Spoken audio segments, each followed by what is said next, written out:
movies and games and TV shows, the Cinemaniacs podcast. Welcome back, everybody, to the Cinemaniacs podcast, where we talk movies, games, and TV shows. I'm your host, Maceo, and as always, I'm joined by my co-host, Matthew. And let's jump right into it today. Yes. Got a lot to talk about. So, did you see this Gen V trailer? I did see a little bit of it. I didn't see the whole thing, though. But Okay. I saw some little snippets here and there, yeah. Okay. Well, so from what you saw, what are you thinking about Gen V so far? This is the Boys spinoff, by the way. I don't know. It didn't look too bad. Yeah. I think you definitely... It has the same, like, creative feel, I guess, as The Boys, kind of. Yeah. But I don't think anyone's expecting it to be, like, the same quality or to anything. that peak, yeah. But looks like it could be good. Yeah, it's looking pretty interesting. The main villain of the show seems to be this character who can control like blood. So Bloodbender? Yeah, like a bloodbender. So it's a pretty interesting concept. I mean, she could technically... theoretically, we don't know the extent of her powers, obviously, yet, but she could technically, theoretically, I guess, kill Homelander. Yeah. Because he has blood, obviously, so... Imagine, in this show, they kill Homelander. Bruh. They just completely, like, destroy the show. But that would be interesting, though, because we don't know exactly when it's taking place, right? No, yeah, we don't know, yeah. We know that there is it has to be, at least somewhat at the same time as The Boys, because... there are some like crossover characters and stuff like that, like Ashley is going to be in it, stuff like that. She's got her wig on. So I would assume it's taking place around the same time. So we could eventually see some of these characters come into The Boys. Yeah, I would imagine that that's a little bit of the idea for them, is to showcase these new characters in this new show and have them, cross over like an MCU type thing, which is hilarious because the whole thing is that it's like anti kind of MCU almost. Yeah. So it's I will say I was kind of questioning when they were announced, like when they first announced that they were doing like a spin-off. Yeah. I thought the animated like spin-off like little if. show, I thought that was kind of cool, right? Yeah. But I don't know about when I first heard about it, I was like, I don't know about the full spin-off. Yeah. Now I'm feeling a little more positive about it. Yeah. I feel like it definitely has that feel of The Boys, and it feels like it's gonna be a good second to The Boys. It also gave me kind of like Sky High kind of vibes or something. Yeah, it did a little bit. Yeah. But yeah, I thought it looked like it's gonna be a fun watch, but I'm not expecting it to be as good as The Boys at all. But who knows? Who knows? Yeah. Well, speaking of just as good as The Boys, if not better, who's to say? We got a new trailer for Invincible. Yes. Invincible Season 2 trailer. And not a whole lot to take away from the trailer itself. It was mainly just once again, it's another, we're coming back. Yeah. It's coming, guys. Yeah. We're almost there. The big part of the trailer obviously being Omni-Man at the end going, you should have died at birth. That's... a hard ass line. That is hard to hear. But the cast is stacked this time around. I'm gonna name all these names off. These are the brand new names that are joining the show this season. That's Chloe Bennett, Rob Delaney, Jay Farrow, Cleveland Berto, Rhea Seehorn, Carrie Walgren, Leah Thompson, who is the mom in Back to the Future. Tim Robinson, Eric Bauza, Callista Flockhart, it's Camden Coley, Peter Cullen. I like creamed a little when I saw his name, and then he came on, he was like, Viltrumites. Oh, man, I can't. Sterling K. Brown, Ella Purnell, Cliff Curtis, Scoop McNary, Lincoln Bowden, Paul F. Tompkins, David Diggs, Phil Lamar, Tatiana Maslany, Ben Schwartz, Micah Aliling, I think that's how you say it, Josh Keaton, Luke McFarlane, and Chantel Van Satten. Yes. Wow. This is it's stacked. It's stacked. Yeah. I can't wait to see where this goes. And I want to say the most interesting name off of this list, I think, okay, in terms of what I've heard, like theory-wise and stuff, is Josh Keaton. Because I've heard rumors of a rumored Spider-Man collab. That's in so Invincible cool. Season 2. And he is like the one that is most likely. I mean, that can happen because he's Sony. Yeah. So Sony can be like, yeah, sure. I love that. I love that idea. He could be like an original, like, or well, not original because it's an adaptation, but an Invincible cast character, or he could be Spider-Man, just Spider-Man as he is, and that would be awesome. Could you maybe Spider-Man comes into the Invincible universe as like Marvel Spider-Man, and he's like he's like in this world of like horrid violence, and he's like, what the fuck is happening? Oh man. And Josh Keaton too. I mean, have you seen Josh Keaton's TikTok? No. He reads like certain Spider-Man panels as Spider-Man. That's awesome. He did Gwen's death. Oh, it made me cry. It's so good. That's awesome. He is perfect. He's a perfect Spider-Man, and I think we should just get more of him. Yeah. So I mean, I didn't grow up on Spectacular Spider-Man. I'm in the minority of that, but every time I've heard his voice, it's still like, yeah, that's Spider-Man, he is still one of my Spider-Men. Yeah. So, but this is looking good. I can't overall though, that's a crazy cast. Yeah. Peter Cullen was the one. And of course they showed it last too. Yeah. But when it popped up, I was like, what? Because I don't think I've ever seen Peter Cullen's name in anything other than like Optimus Prime and Transformers. And when they showed his character and he basically sounded just like Optimus Prime, I was like, yeah. Bro, you know he made the clicking sound for the Predator? Peter Cullen did? Are you serious? Yeah. No way. Yeah, he literally made the clicking sound for the Predator. Wow. Yeah. Wow. I did not. Some iconic stuff there, man. That's crazy to be known as Optimus Prime and the Prowler click. That's wild. Wow. We got some Teenage Mutant Ninja Turtle news. The sequel was announced. Oh, okay. Yes, they announced a sequel to Ninja Turtles Mutant Mayhem.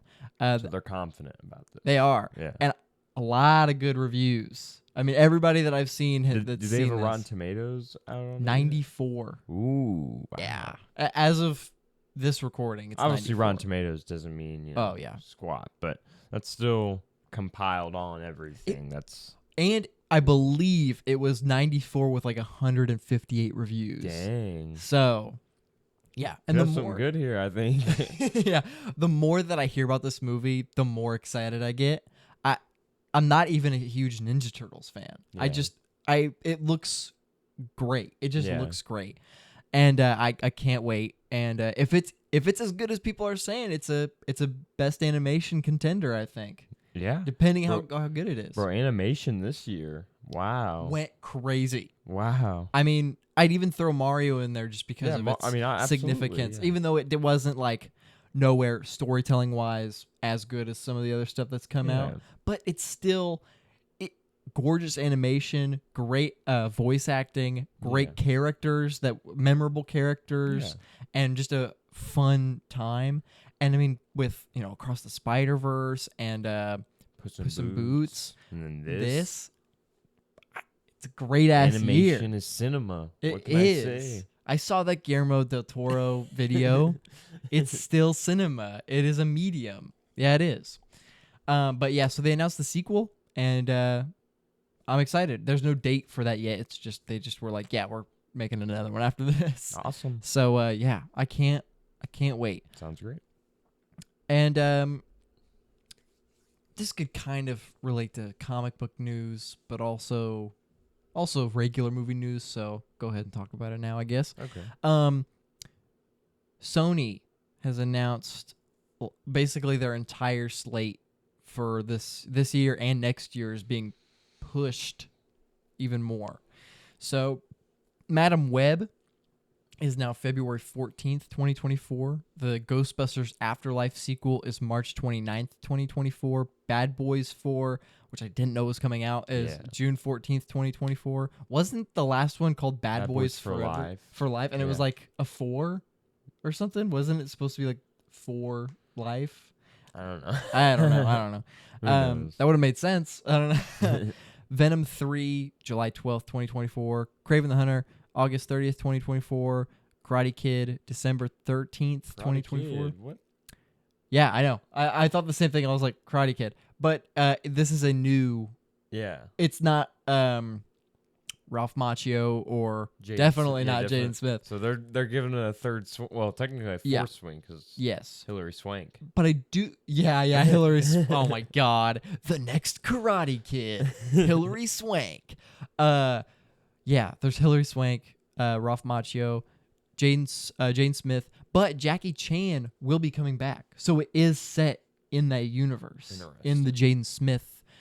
So it is kind of like, because isn't it Mr. Miyagi in the so the originals? So it's kind of like how the originals are. It's gonna be like the predecessor of Jaden Smith's like character, like the next student or whatever. For Jackie Chan. Mr. Han is, I think, Mr. Han was his name. Yeah, Mr. Han. And then Spider-Man.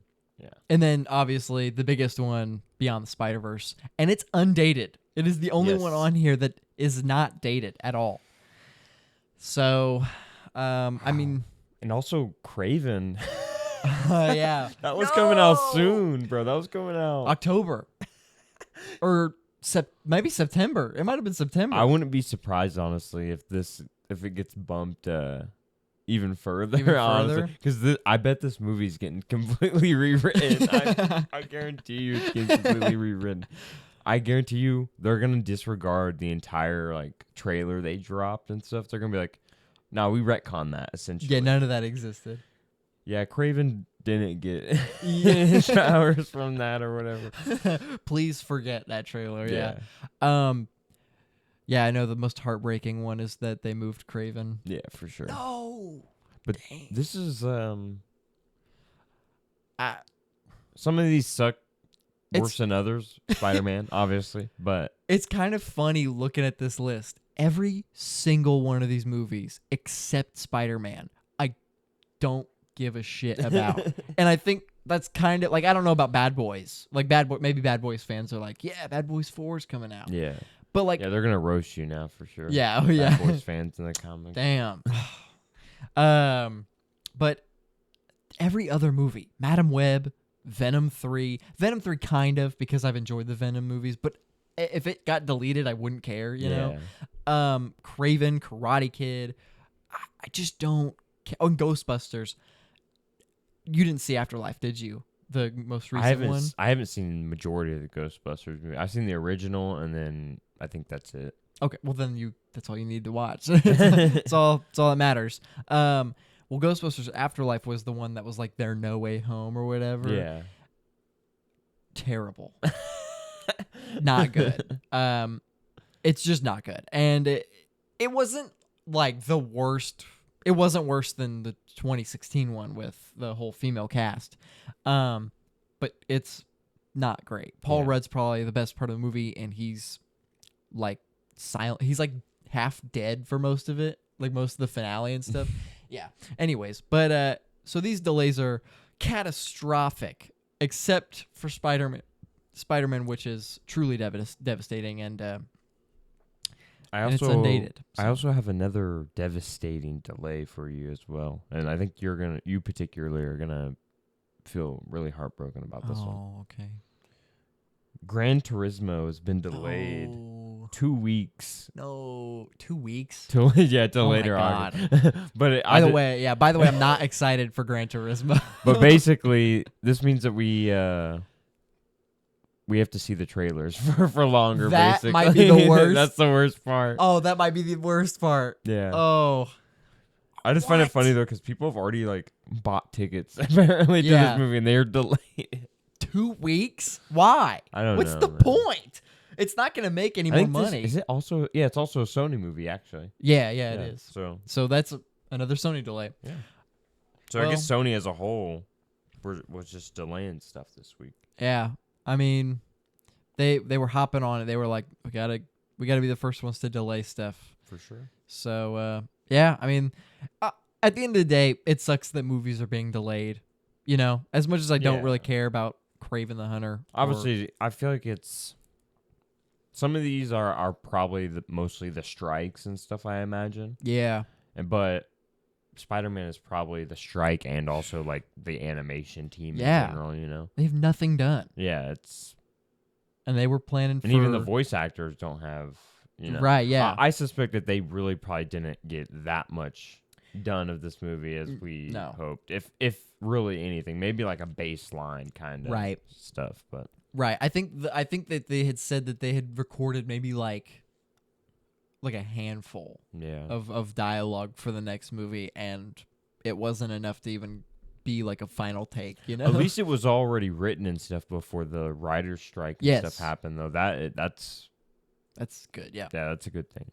But hopefully the animation team and stuff, you know. Right. Obviously, you want to say this about almost any animation movie nowadays, or any animated thing. But yeah. Let's hope the animation team gets, you know, proper conditions and stuff like that and everything. Yeah, it's and I've seen people that are like, you know, due to the writer's strike, due to the actor's strike. It's not due to the actor. It's not due to the strikes at all. Yeah, it's due to the companies not being willing to pay the actors and writers. Yeah, it's not the fault of the people that are on strike at all. It's the people that are hoarding insanely amounts of wealth and stuff like that, and not giving it to the people who are making the stuff that they're profiting off. Yeah, it's literally that. It's that easy. It's literally that basic. It's literally the people that are making the things that these people are profiting off of are not getting paid their, you know, their due respect and stuff like and that. A24, I learned that A24 is actually, they can keep putting out movies because they follow all the guidelines of the actors and writers strike. Oh, dang. So they actually they're going to be like the only film company putting out movies. Dang, man. Yeah. A24, man. Yeah, that's why that's good business right there. It is. Just being like humane people, I guess. Yeah, I mean, running your business in a humane kind of way. Yeah, because they're small enough. They're small enough. I think they said their company is worth $25 million, which is like small, but it's like $25 million. That's not small, but in comparison to Warner Brothers, which is $12 billion. Yeah, their competition and stuff. Yeah. It's like that's why Paul Rudd and Jenna Ortega were like, that's why they were able to cast them in this new unicorn movie that they're doing, is because they follow the guidelines and stuff. Which is A24 of all companies to be able to be putting out movies. That's awesome. You know, that's great. You know what that means is we're gonna be like feasting off A24 news for like a while. Yeah, probably. Probably. I mean, I'm fine with that. Yeah, I mean, A24, hell yeah. Yeah, but a bunch of unfortunate delays. Yeah, for sure. But you know, as long as these actors and writers get what they deserve, you know? Pay them, man. Yeah, pay the people. Yep. And yeah,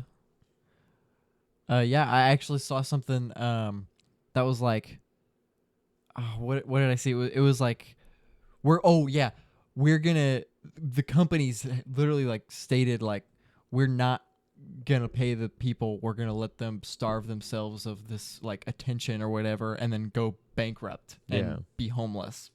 Yeah, like some evil shit. They're literally trying to they're basically trying to wait them out and call their like bluff essentially or whatever, and it's gonna end up I mean, if they literally keep on doing it, it's gonna cost people their livelihoods and stuff like that. It's literally it's hurting.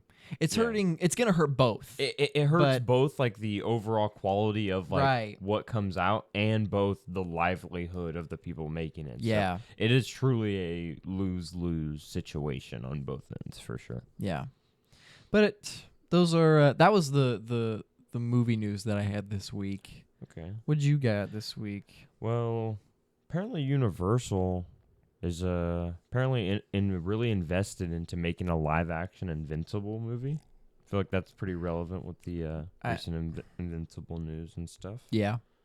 So I just don't get the need to make everything live action. Yeah, I mean, I don't. But I mean, I get it from their perspective because they don't view animation as like a real form of entertainment and like acting and filmmaking. And it's also a movie instead of a show as well. It's changing the format style as well. Look, all I ask is that J.K. Simmons plays the live action version of Omni-Man. That's all that can be asked of, you know? I don't know. I don't think everything needs a live action thing. Yeah. They can obviously be good, but it is tiring. It is like, why? It's obviously going to make money and stuff, you know, but is it really like needed for Invincible? Yeah. But who knows? Not. Who knows? Maybe it'll be just as good as the show and does something a little different, you know? Who knows? Yeah, absolutely. Who knows? Apparently Sonic the Hedgehog 3 has begun filming. Oh, some real news. Yeah. Let's go. The film's release date is slated for December 20th, 2024. Awesome. Yep. So, Christmas time movie. Yeah. That's, wasn't the... I don't think the last one was. The last one was like a summer movie, I think. Yeah, I think and so. The one before that was Valentine's Day movie, which we saw on Valentine's Day together. Yeah. Nice. Yeah, so I'm excited for the Sonic. The Sonic films so far have been very, very entertaining. I think they've increased, honestly, in quality, you know? And I think that if 3 increases another step and stuff, that would be... Yeah, awesome. Because the first movie is one of the, I would say, is one of the best video game movies out there, but it's still got its issues. Yeah. And then the second one, to me, it is like top like 1 or 2 video game movies. Yeah. I honestly think Mario and Sonic 2 kind of tie for me. Yeah. Yeah. But this third one could be a lot of fun, and especially with Shadow being in it. Yeah, and potential other characters as well. I know Amy's supposed to be in it. Yeah. So who knows, man? Yeah. Could be very good. Hopefully it is. Yeah. We got Yorgos Lanthimos, his new film, which is Poor Things, yeah. Which is starring Emma Stone, Mark Ruffalo, and Willem Dafoe. So it's actually awesome. A Disney movie, by the way, as well. No way, really? Yeah. And it has a runtime of 141 minutes. Wow. So okay. It's a good, lengthy film. If I have to guess, based on the trailer, it's probably going to be a long 140 minutes. It probably will, yeah. But it'll probably I think it'll probably be a good 140 minutes. Have you seen any of his films, Yorgos Lanthimos? I haven't, but I know he made like The Lobster, which I plan on watching. I watched The Lobster, and it's I'm pretty sure it's A24 as well. I think most of his films are probably A24. But it's very it's definitely a good movie, but I couldn't see that like style of filmmaking applied to like a longer runtime kind of. Okay. It's a very unique style of filmmaking. It'd kind of be like if Wes Anderson made like a 3-hour long movie kind of. Ooh. Like I don't know that I could watch. I mean, I love Wes Anderson. Yeah. Maybe an animated 3-hour Wes Anderson movie, but a lot of his live action tends to be like they're good because of kind of their runtime. Yeah. You know, they don't feel too long or too short a lot of the times, you know. Even despite some of them being hour and 40 minutes, hour and a half even, you know. And it really can't be applied. His live action stuff, like you said, I could see some of his animated stuff, like a longer one of those. But his live action stuff I couldn't see applied to like a 3-hour kind of runtime. But and I think Yorgos Lanthimos kind of has a not similar style to Wes, but it is kind of along those lines. Okay. Especially like the humor and stuff like that. Okay. So I don't know, but I love the cast. The cast looked amazing, and the trailer looked really good too. So yes, it did. Yeah. So I'm still pretty positive about it. So and like the thing about Wes Anderson movies is that they are fast and they're short. Yes. And like the biggest issue I had with Asteroid City was like the second half was too long. Yeah. Or not second half, but the second act. And it was over like 2 hours or something. But it wasn't a drag. Yeah, it definitely wasn't a drag. But I did feel like it felt like a longer one of his movies. Yeah, and there's nothing wrong with that. But his style is very short and fast. Yeah. So another kind of runtime based news is David Fincher's next film, The Killer, starring Michael Fassbender, which comes out later this year, had a near 3-hour runtime, but it's now been shortened down to an hour and 50 minutes. Ooh. So there's a good chunk of this movie that has gotten sliced out. Now, again, they could be good or bad. That can be good or bad. It could be like, oh yeah, they took out a ton of meaningless stuff that would have really dragged the movie down. Yeah. Or it could be they took out some really good stuff and some really important stuff. Reality is it's probably a mixture of both, honestly. It's probably it usually is, I'd say. They probably removed some good stuff. They probably removed some fat excess stuff that didn't need to be there.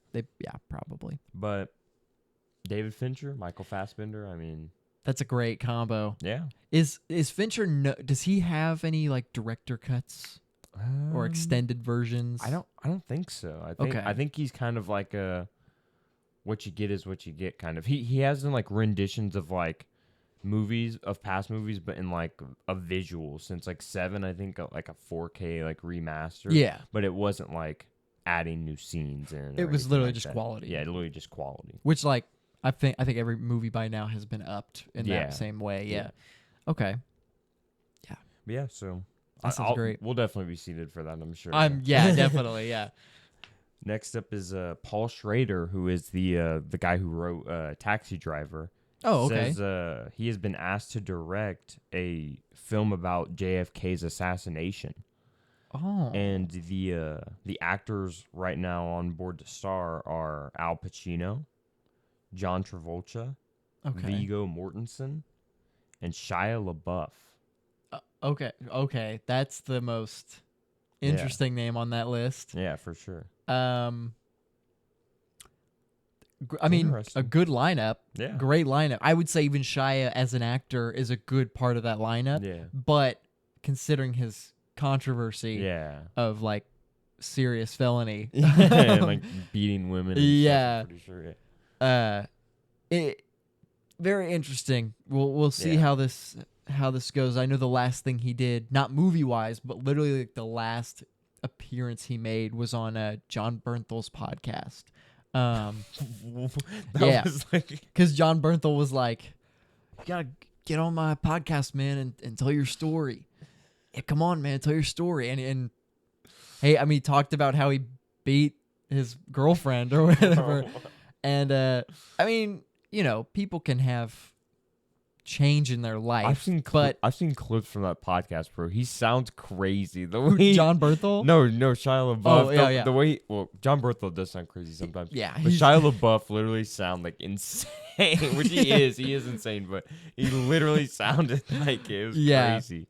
Yeah, it is wild that he just did that, but that's interesting. It's a good Viggo Mortensen, John Travolta, Al Pacino. JFK assassination. Is Shia playing JFK? I don't think so. That doesn't sound like a good. But I don't know because Al Pacino's not playing JFK. Hell no. JFK was like 30 something. Yeah. He was a young John man. Travolta's not playing, and Viggo can't. I don't think Shia. I honestly think Shia LaBeouf probably ends up getting like, if this becomes like a bigger film or something, I feel like he'll probably end up like getting dropped from it, honestly. Because I don't know. But we'll see. Yeah, that's probably fair. You never know with Hollywood. You never. Hollyweird. Next up is good little tidbit news. Gotta suck off the rock for a minute. Oh, no. Yeah. Suck off the rock. Apparently, he made a huge 7-figure donation to the the Actors like Guild and stuff like that.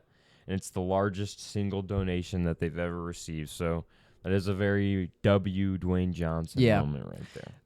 Dwayne Johnson, The Rock, has his issues as an actor and as someone in the Hollywood business. For sure. He's very much.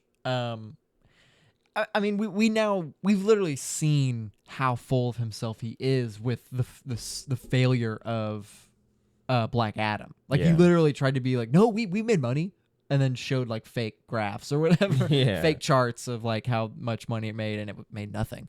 And he's, as an actor, not great. As a businessman, fantastic. He's a great businessman. But I think a lot of the hate that he gets kind of makes it feel like maybe a lot of people don't like him as a person. Yeah. I think even though he has his flaws as a human being, just as everybody else in the world does, he's still a good guy. Yeah. Like, he's clearly still a good person with good morale, you know? Yeah, for sure. And this is a very, very generous thing that he has done. Yeah. That may or may not be because of his ego, but who knows? You know, either way, he did it has resulted in something good, you know, giving, you know, some more basis of funding to them. Exactly. Like yeah. We got a Dark Souls anime is rumored to be coming to Netflix. So that's a little bit of video game kind of adaptation news. Dark Souls is like the really hard RPG fantasy games. Yeah, and those games you literally have to die. Yeah. To like find it. So is it going to be based on like the world, or is it going to be based off the game? I don't know. If it's based off the game, well, the thing is, it specifically says anime, and there is some anime.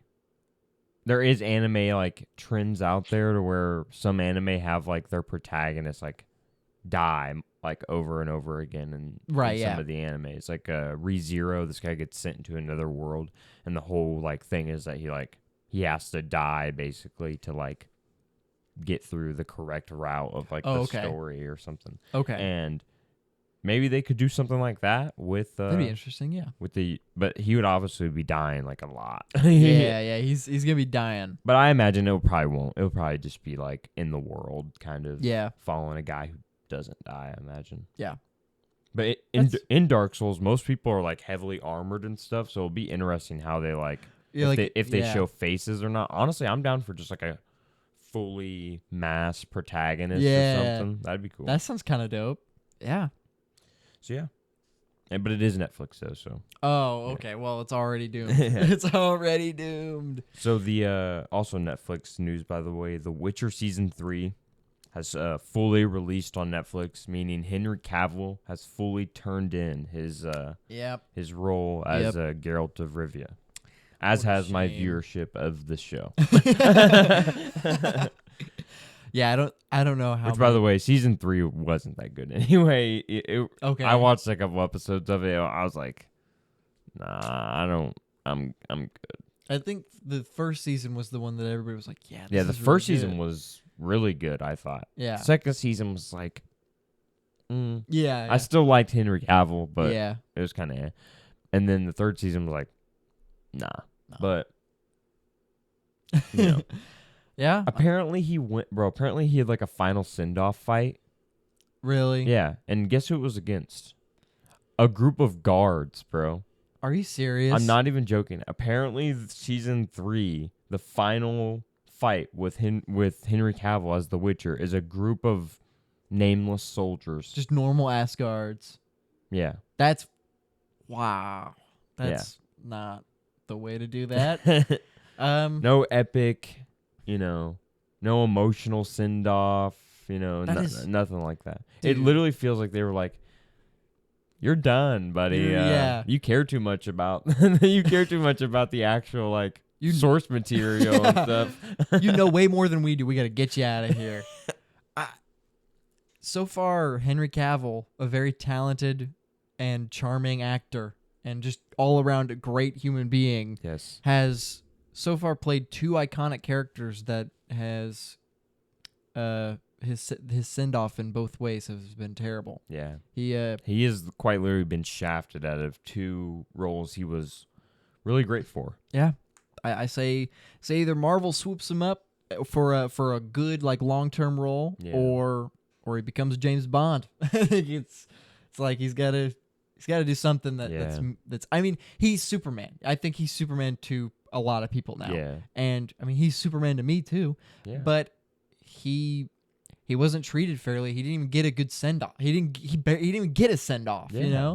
And so I think he deserves a character that he loves to be and portray, and also get that send off. Yeah. Like the whole stuff in Shazam, bro. Like cutting out his head and stuff. Like yeah, bro. Yeah, that was. I kind of justified that in my own way of being like, well, he was standing up, and it's kind of this. It's from the viewpoint of this kid that is like looking up to him, and all he sees is the symbol of hope, and maybe it's like a symbolic thing, seeing the S on his chest. Yeah. But at the end of the day, it is because Henry Cavill wasn't Superman at that time. So that's it's a shame. It is a shame, honestly. Get him a Warhammer movie because he loves Warhammer. Yeah, he does love Warhammer.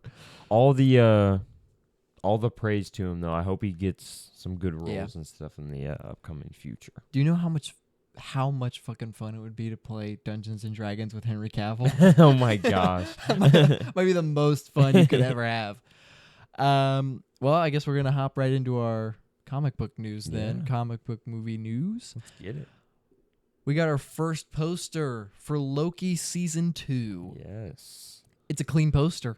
I like it. I do like it. Yeah, it's for audio listeners, it's a bunch of variations of Loki running around in a circle on top of a stopwatch that has Miss Minute's face on it. A very nice poster. Nice. I do like this poster a lot. Season 2 of Loki, looking forward to it. Yeah. I'm not really sure how they're going to do it with Kang because of Jonathan Majors and everything. It kind of feels like Marvel's just kind of be like, what are you talking about? We don't see what you're saying. He's still Kang. He's a good person, maybe. We don't know. We aren't on the internet, Yeah. So, hey, I mean, at the end of the day for that, it's like, we want to see this character. But we also want this guy brought to justice if he did something. I don't know. It's but Loki Season 2, I'm actually excited for it because so far, and we'll talk about this, I think so far Loki is the strongest show. Yeah. It's the strongest Disney Plus. It might be the strongest Disney Plus show in general, but that's to be debated. Yeah. There's some good Star Wars stuff, obviously. Yeah. But I'm looking forward to Season 2, and I can't wait for that trailer. For sure. We got Thomas Hayden Church, who plays Sandman. Now, okay, before I say this, he says he's heard rumors. I think maybe he might have saw the tweet that Sony made in 2011 just like a couple days ago. But Thomas Hayden Church has said he has heard rumors that Sam Raimi might do another Spider-Man with Tobey Maguire. I don't know how much his word really, how much impact that has. Yeah. But, he is someone, who is inside of that franchise. He's got that, like... He also said that, by the way, that he is down to return as Sandman in Spider-Man 4 as well. Well, here's the question. Does he return as Sandman without his powers, or is it going to be like that was a branched timeline version of the Tobey Maguire universe? Because... So this is the biggest question, because the No Way Home would affect their characters, so them going back, it would be like that's part of their character arc and stuff. Yeah. Specifically Andrew, who needed that No Way Home for that character development. Yeah. And if it's a branch timeline and that character arc doesn't happen for these two characters, that means Andrew's character, if we get another movie with him, won't be in that, like we'll see a different arc for him. I don't know. It's interesting, but I would love a fourth Tobey Maguire movie. Which, by the way, since you brought up Andrew, I feel kind of obliged to say that Andrew also had a quote this week that said that whether they make the film or not, that his Spider-Man will always be out there doing something. Something other or not or whatever. But I specifically love that he said whether they make the film or not. The film. The film. Because they know he knows what they're talking about. Yeah. And I don't know. These two pieces of news, you kind of hope that maybe this is like Sony damage control for all the delays, possibly. Right. And but that's hella hopium, obviously. I'm huffing it. Yeah. It is strange to get these two pieces of news in the same week. Yeah. When we haven't really heard anything about Tobey and Andrew since No Way Home happened. And all that negative Sony news as well. I don't know. Yeah. But and I mean, it's fair to say that we'll probably see them both in Secret Wars. Yeah. And I think so. I think they know that they're probably going to come back for Secret Wars. Yeah. I'm sure when they did No Way Home, Kevin Feige was like, by the way, we got this other thing. Would you want to do that when it comes around? But I think another movie for both of them. That's the thing, man. And it's like, you don't have to choose at all. Yeah. Make them both. Yeah. Make them so it's like they tie into each other. And the thing that is crazy is that it feels like Andrew is down to do it, and it feels like Tobey is down to do it. Yeah. You know? And it feels like Sam Raimi's down to come back. Now, I don't know if you bring back Mark Webb, right? Mark Webb for the TASM films. I don't know if you bring back him specifically or you bring in someone new, but I don't think he wrote the movies. I think he just directed them, and his direction is fairly good. His direction is good. Yeah. But the writing on those movies was the weakest. I mean, that was like the thing that made them like not as good. Yeah. And so if he was a writer, maybe just don't make him a writer. Yeah. You know? I just don't know if he has like at least Sam Raimi has like came back to do like Marvel stuff at least. I don't know if, I don't know if Webb has that same relationship with, I don't know. But either way though, making both of these movies is the right way to go for sure. Because they'll make money. I mean, yeah, they will. Yeah, they will both make $1 billion at least. Oh, dude, Spider-Man 4 is 2 billion. Yeah, it will make crazy amounts of money. How much would you bet that if they released a Spider-Man 4, it would probably top Avatar? It honestly might, because of how much, especially if they did the marketing right. Yeah. If they did like Barbie level marketing for Spider-Man 4, it would actually be like crazy. Right. Because everyone would be in the theater for this. What if they pull a Barbenheimer but with 2 Spider-Man movies? Oh my. Oh man. Going to see both. Bro, that'd be a crazy, because you could do that rewatch right before. Right before, and then go see both of those in the theater. Oh wow. I heard people say about the Barbenheimer stuff. Imagine if Marvel and DC had a Barbenheimer-esque release or something. Well, what's funny is they didn't do it. It wasn't the same day, but within like 3 months of each other in 2016, they did Civil War and Batman v Superman, and I think it would have been great had they released both of those on the same day. That would have been crazy. I mean, one is significantly better, but the idea of 2 superhero versus superhero type movies is pretty cool. Back, yeah, I don't know. Yeah, but it's always exciting to hear news about Tobey and Andrew's characters. Oh yeah, because it's news. No matter, like, as long as it's like they're never coming back, it's always good news. Yeah, I'm really glad that Andrew wasn't like, oh yeah, fuck that, I'm never coming back ever. Andrew of all people, he loves. Yeah, he literally has been bro, the Comic-Con video or whatever. Him literally in the freaking Spider-Man suit. Oh, iconic. Yeah. That's a great I just have one question, and they rips it off. Yeah. Yeah. And the fact that Tobey, because it feels like Tobey would be hard. Like, if you know both of them, Tobey would definitely be harder to get back as Spider-Man than Andrew. But they've already done it in No Way Home. So it kind of feels like... Yeah. It kind of feels like he's down. He's down. How much work is he doing? I mean, he was in Babylon, and then he was in that show that just came out. It's like the kind of like Black Mirror type show that came out, but it was like... I haven't seen that. I didn't watch it, but I know he was in it, and it's like a show about the future, and... it's like every episode it's an anthology series. Is it a Netflix thing too? I think it's Paramount Plus. I want to say it's Paramount Plus.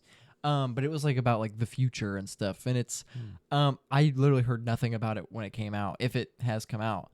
But he's not doing a whole lot, and he clearly loves doing Spider-Man, because in the interview that they did with the 3 Spider-Men on the like the Zoom call or whatever, the most surprising part to me was how much Tobey like has love for that. I mean, I know obviously like he would recognize that he it was a big part, like the biggest part of his life. Yeah. But it can you don't have to be a fan of it. Of something that you do. But the fact it's a job, at the end of the day. A lot of them can, a lot of actors, a lot of them can view it as a job, and some of them view it as like, kind of more like I'm living the dream being Spider-Man, Right.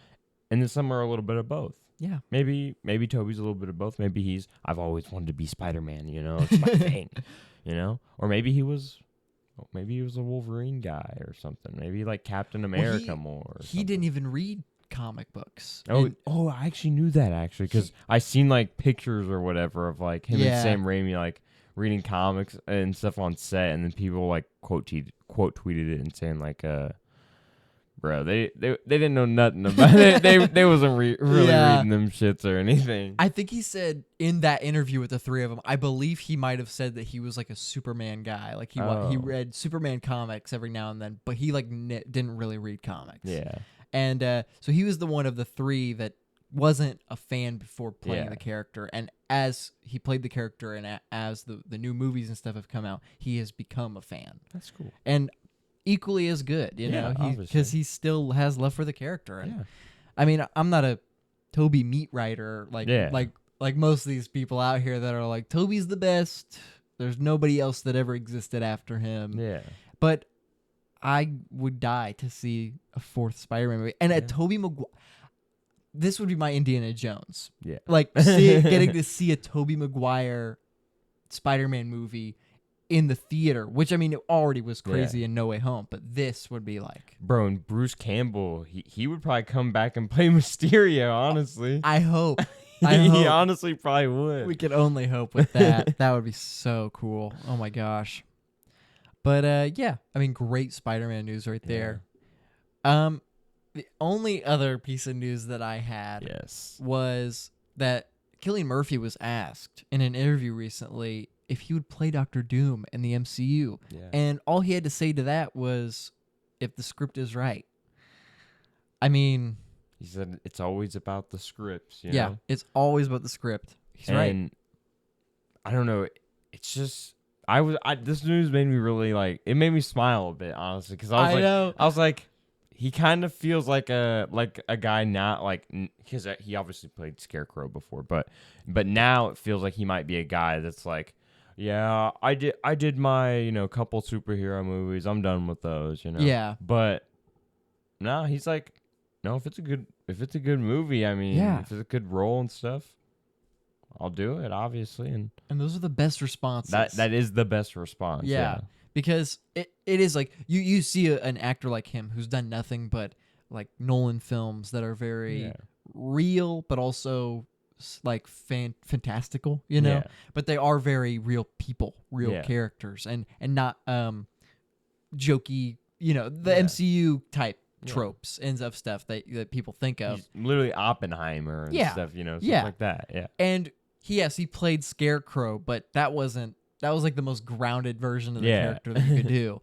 And I don't know, when actors like him and even Christian Bale, who literally said that he would come back to the MCU after doing what a lot of people consider the tragedy of Thor: Love and Thunder, it's kind of crazy to me. Yeah. I love seeing that because this shit like this kind of makes me see, like, you see Martin Scorsese, it's okay to like other things. It's okay that these movies exist. And even like, let's say even if he didn't actually want to be Doctor Doom or whatever, this is still like a classy kind of response to give. Like, it's like, okay, maybe he doesn't actually want to be Doctor Doom, but still, he's not hating on anybody. He's not saying, oh no, those stinky Marvel movies, I'll never be in those. You know? No, he's like, script's there, I'm there. Yeah. Even if he said that he wasn't a fan, like if he was like, well, I'm not really a fan of superhero movies, but if it's good, I'll do it. Yeah. Even that is like, he still is leaving the door open. Yeah. And not like closing his mind off to that. For sure. And that's just and him so as cool. Doctor Doom is that's a dream. That's a dream for sure. That is perfect. Wow. Yeah. I'm really looking forward to seeing maybe this goes through or not. That would be awesome. Yeah.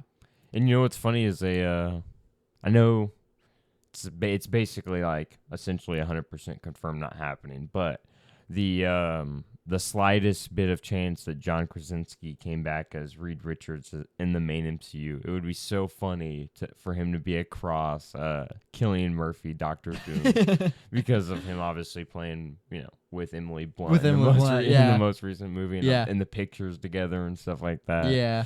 The photobomb that he did or whatever. That's so great. Yeah. Awesome.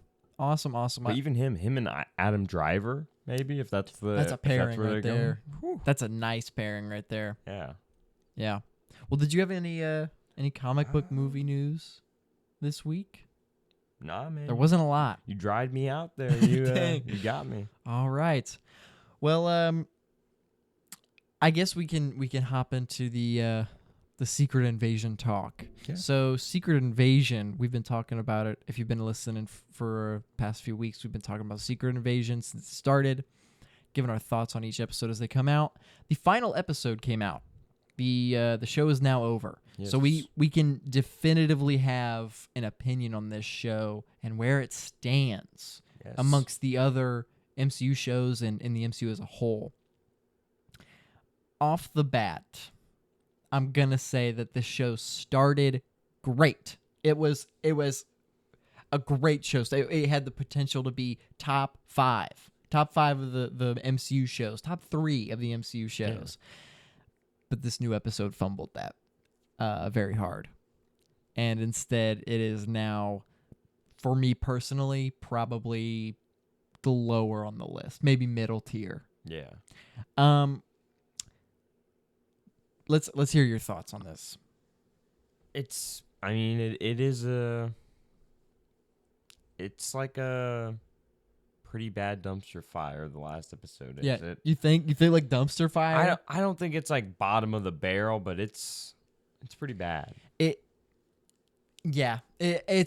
some things are wrapped up. I will say there are some things that are like okay in the episode that I don't mind. Specifically, I think what they wrapped up okay and fairly well was Nick Fury and his wife. Yeah. Now, while I do think it was a nice wrap up for them, as like when they shot the guns at each other and he was like, "We'll never know." I was like, that feels like a Fury kind of in a relationship ending.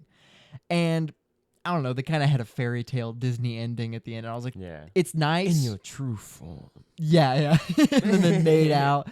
It's nice, and it was a nice moment, but thinking about that moment amongst like the greatness that was the scene of them at the dinner table together, it's not great. Yeah.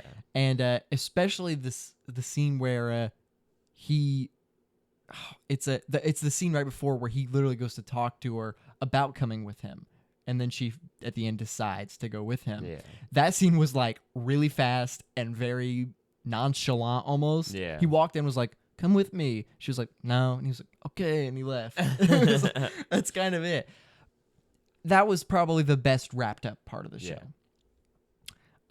Let's get into the controversial parts of the show, Like wait, because there's 2. Okay, before the big CGI fight. Before that? Yeah. Rhodey. Yes. Right?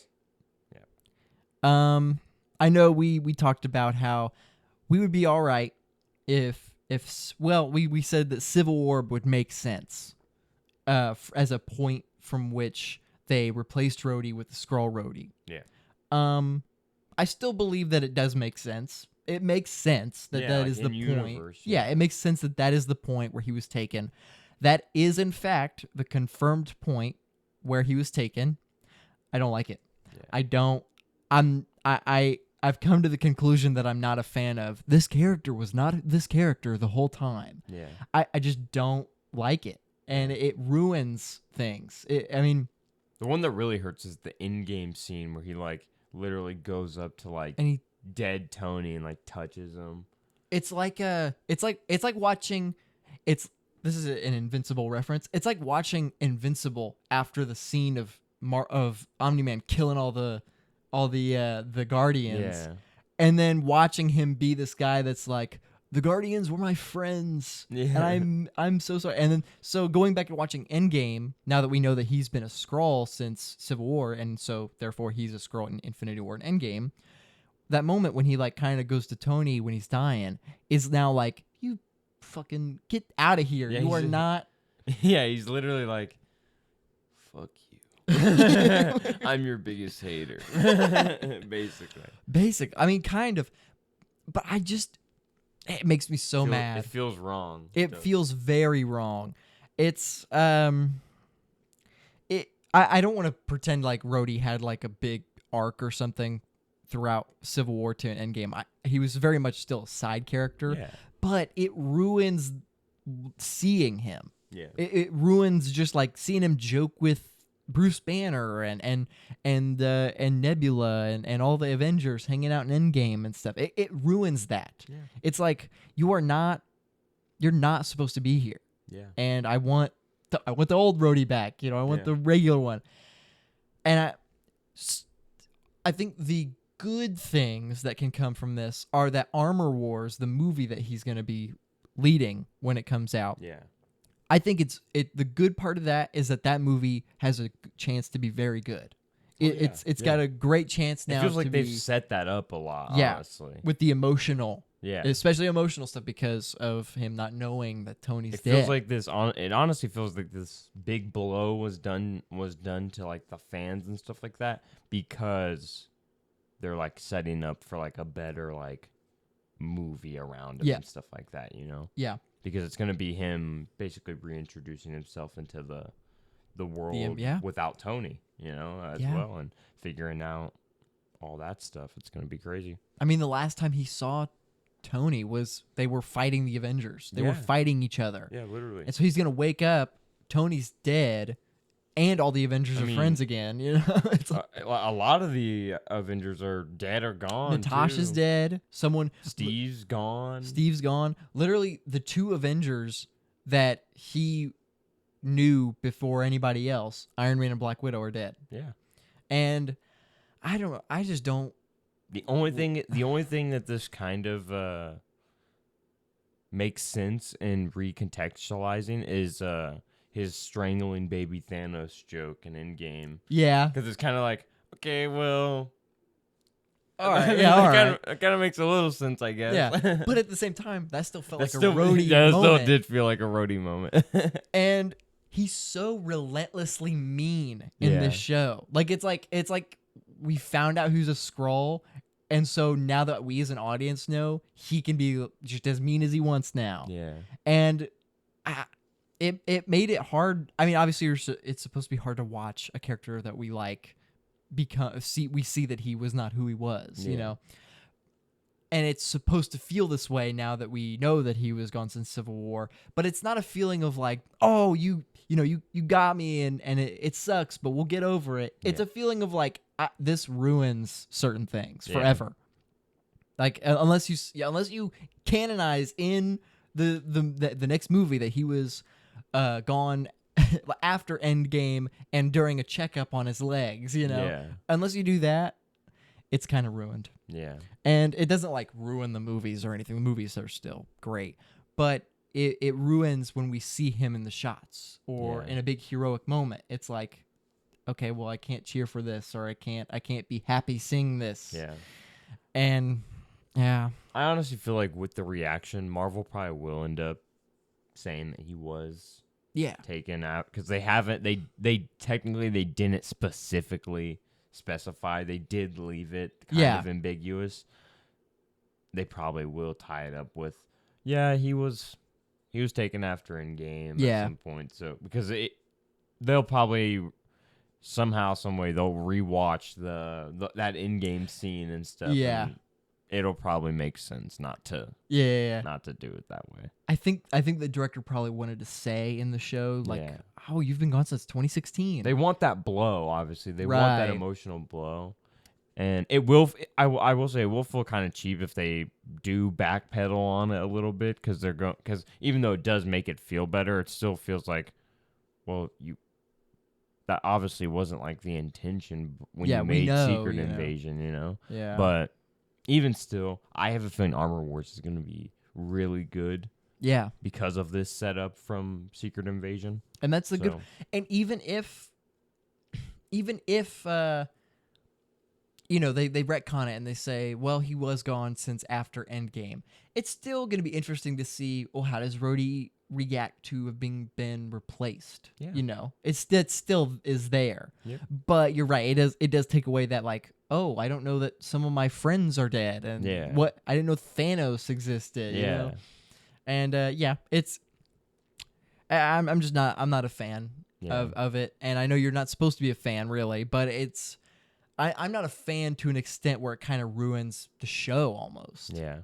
And I'm not gonna judge the show off of it, because looking at the show contained with this twist and stuff, it makes sense and it's good, but specifically the final episode in itself is just not good, whether Rhodey was in it or not, you know.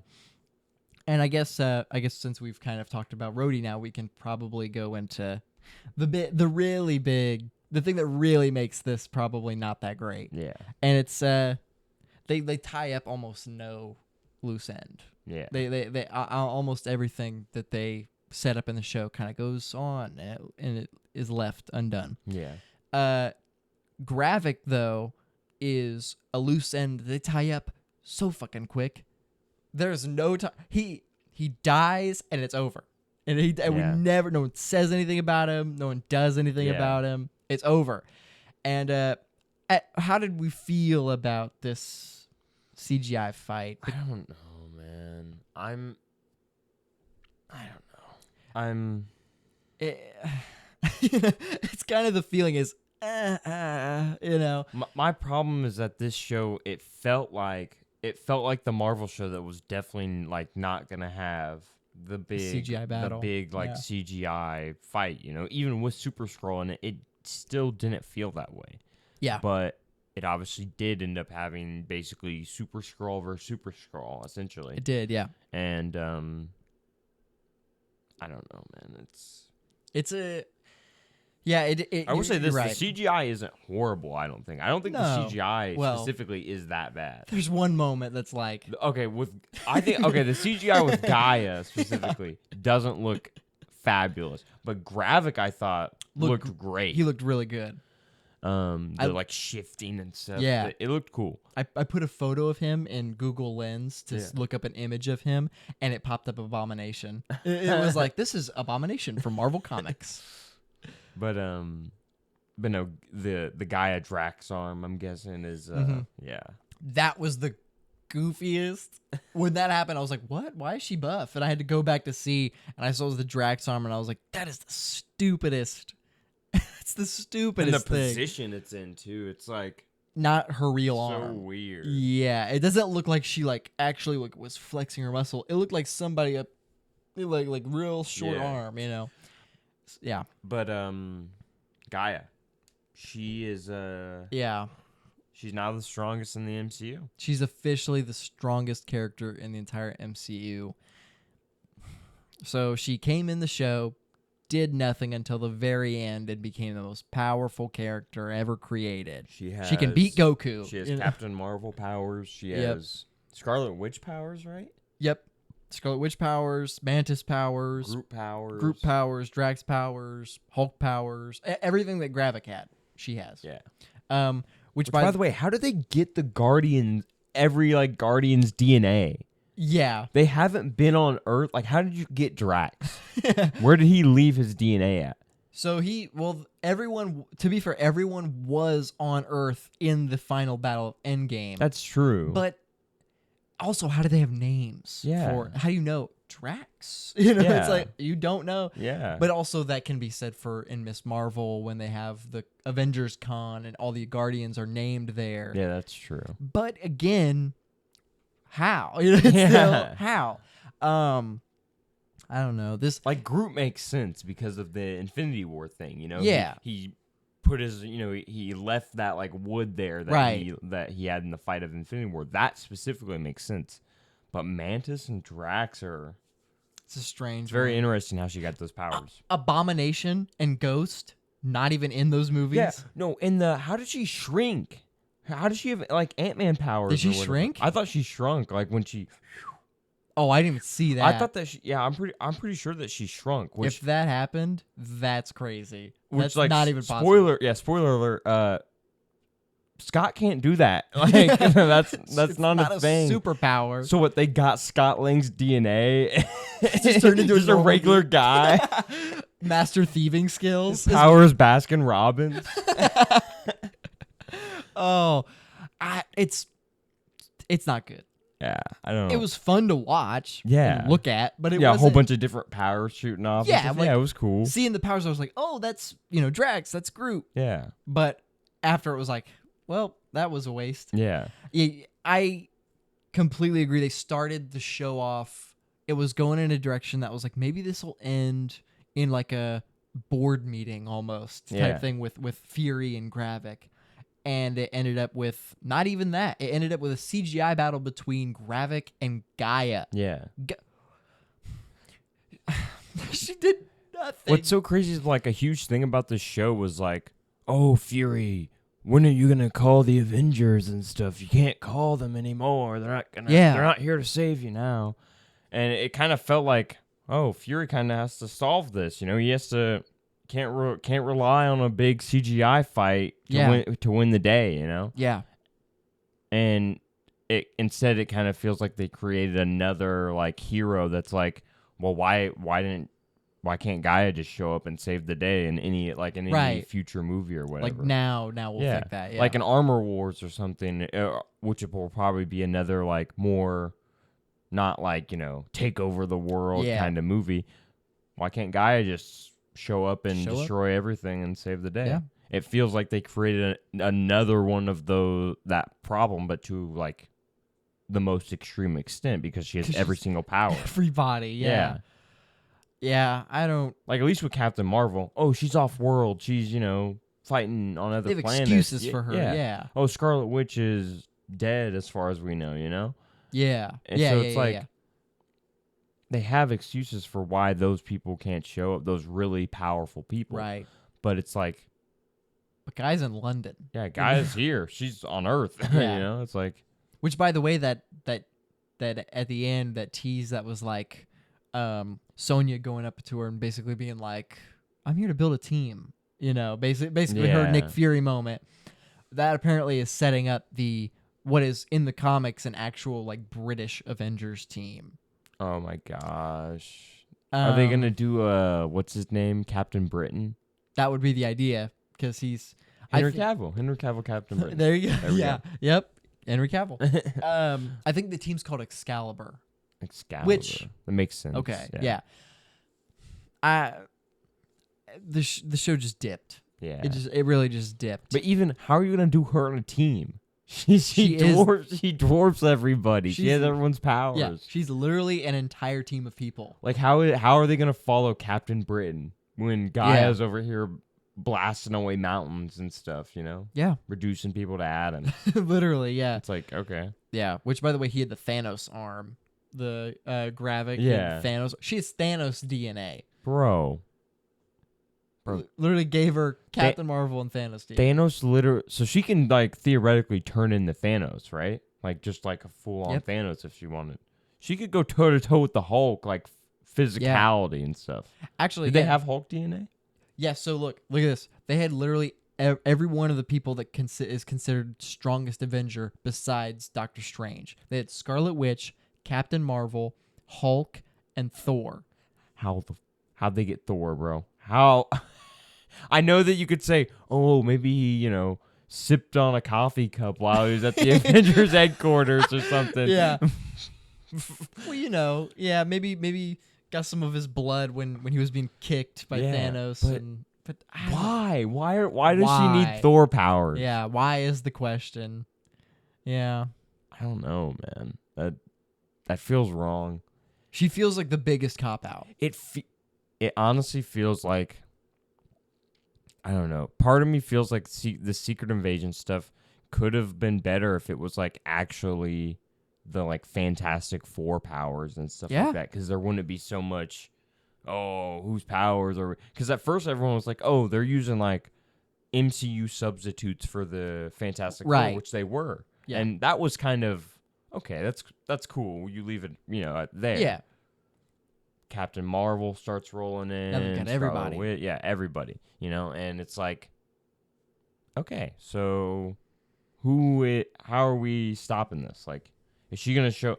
I saw someone predict that.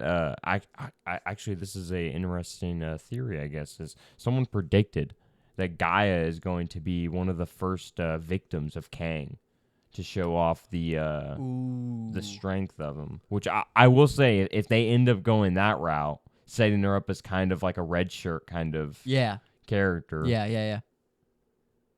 I don't mind that, honestly. Yeah, I mean, because that does show the, Yeah. Oh, the Gaia, the strongest character ever in the MCU. Kang snaps her neck or something. Immediately. Like, yeah. That could definitely play out. Yeah. Yeah, and she's a character that is so small that no one cares about, but also so powerful that everybody would be like, okay, this guy's not fucking around. You know? Yeah. Secret Invasion, definitely a letdown at the end there. And it was so good too. It was. We were praising it like episode by episode. It was like just getting better. And then 5 was the weakest one. We were like, okay, all right, something's happened here. And then 6. Tied up almost nothing. And there's no the feeling of watching Nick Fury catch Gravik's fist and you go, "Oh, Nick Fury has powers now." And then you immediately go, like, before it even gets revealed, you go, "But oh wait. Yeah. He's not a Skrull." Yeah. Actually, doesn't Nick Fury, before she reveals it's Guy, I'm pretty sure Nick Fury gets the Hulk fist, actually, and punches him out. So as Nick Fury, she uses the Hulk hand. Yeah, so we have like one little shot of Nick Fury with a Hulk arm. Yeah, with a Hulk arm. And that moment, when he did that and he didn't like transform into Gaia, I was like, maybe it is Nick, maybe. And then he walks out and it turns into Gaia. And I'm like, this is the biggest piece of dog shit. It just wasn't. It didn't work. They fumbled, man. They fumbled hard. Yeah. And I love how fast they released that Loki season 2 poster. Immediately. They were like, oh, shit. Okay. Yeah. Well, now that we've talked about Secret Invasion, let's do a bit of a tier list. Yeah. Let's rank these babies, these puppies. Yeah, let's get them. The all the Disney Plus MCU released projects. Let's get after them. Yeah. Let's start off here with Hawkeye. Okay. So we're gonna think back at these because I have not rewatched a single one of these. Yeah, I don't think I've rewatched any of these. I might have rewatched Loki like really soon after it came out. Right. But that's it, I think. Yeah. Hawkeye though. Hawkeye, I enjoyed a lot. Yeah. But it's not like top. Well, it might be like top 5. There's not that many, so it could be like top 5. Yeah. But it's like outer top 5. Though, yeah. It's like maybe 5. Right. It again. All of these suffer pretty much the same issue. Like they all have their own issues. Yeah. But most of them suffer the exact same issue, which is big final battle in the last episode and tying up almost nothing. Hawkeye is victim to that, except it shows Kingpin, so it's kind of cool. So it's kind of like, okay, but Vincent D'Onofrio's Kingpin. Yeah. So that's the dub. I think this is probably a high C, low B show. I think high C. Yeah. It did have I did like the Christmas vibe and stuff, Yeah. But they didn't justify the show itself a whole lot either. Right. I agree. It definitely was like just like fun Christmas show. Oh, Florence Pugh's in this, Yeah, it felt like a reason to have her character back. Yeah. And it was new. I will say this: best part about the show, Kate Bishop, Haley Steinfeld, for sure. For sure, yeah. Absolutely, can't wait to see more of her. Also, the introduction of Echo into the MCU as well. She's getting her own show. Which that is only going to be exciting probably because of Daredevil and Kingpin. Yeah, but even still, getting more access into that, street level. Which I will say, not a lot of these shows, but this show specifically does build out the street level Marvel kind of thing a little bit more. which is nice. We do get goons. We get comical goons in Hawkeye, which is kind of missed, honestly. I actually liked the comical goons in Hawkeye. I did too. The tracksuit mafia. Yeah, the tracksuit mafia. Yeah, they were a lot of fun. You know, what's her name? Cassie Lang in Quantumania. Catherine Newton. Yeah. She auditioned. Yeah, for Kate Bishop. Yeah, she originally auditioned. I think she shouldn't have got either of those roles. Yeah, but that's my opinion on that. I'm lucky, or not I'm lucky, but we are lucky that Kate Bishop was played by Haley Steinfeld. Yeah. Very lucky because she's great. She's fantastic. She's awesome. Moon Knight. Moon Knight. So yeah. This is an interesting one. Yeah. Because the discourse on Moon Knight is very, like, in terms of the populace opinion, it's very interesting because I've seen a lot of people dislike this show. Yes, I have too. And honestly, in my opinion, from what I've heard of people and stuff, the way they describe like how they feel about it, it feels like how we kind of feel about Secret Invasion, where there was a lot of good buildup, and then it was kind of like washed away with the final episode. Right. For a lot of people. Preface by saying that's for a lot of people. I like the show. I really like Moon Knight start to finish. Okay, yeah.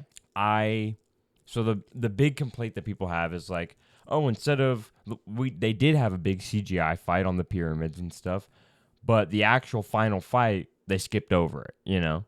Yeah. That was the like big thing, I guess. Which, to be fair, they were previously skipping fights as well. That wasn't like a new thing in that moment, but it was like, wow, they actually skipped the final fight for Moon Knight instead, right? His final fight, and okay, interesting decision for sure. Very interesting decision. Yeah, I wouldn't say I completely agree with it. Yeah, but I think the thing that Moon Knight had going for it the most is it might have some of the most style out of any of the MCU shows. Yeah, definitely. Like.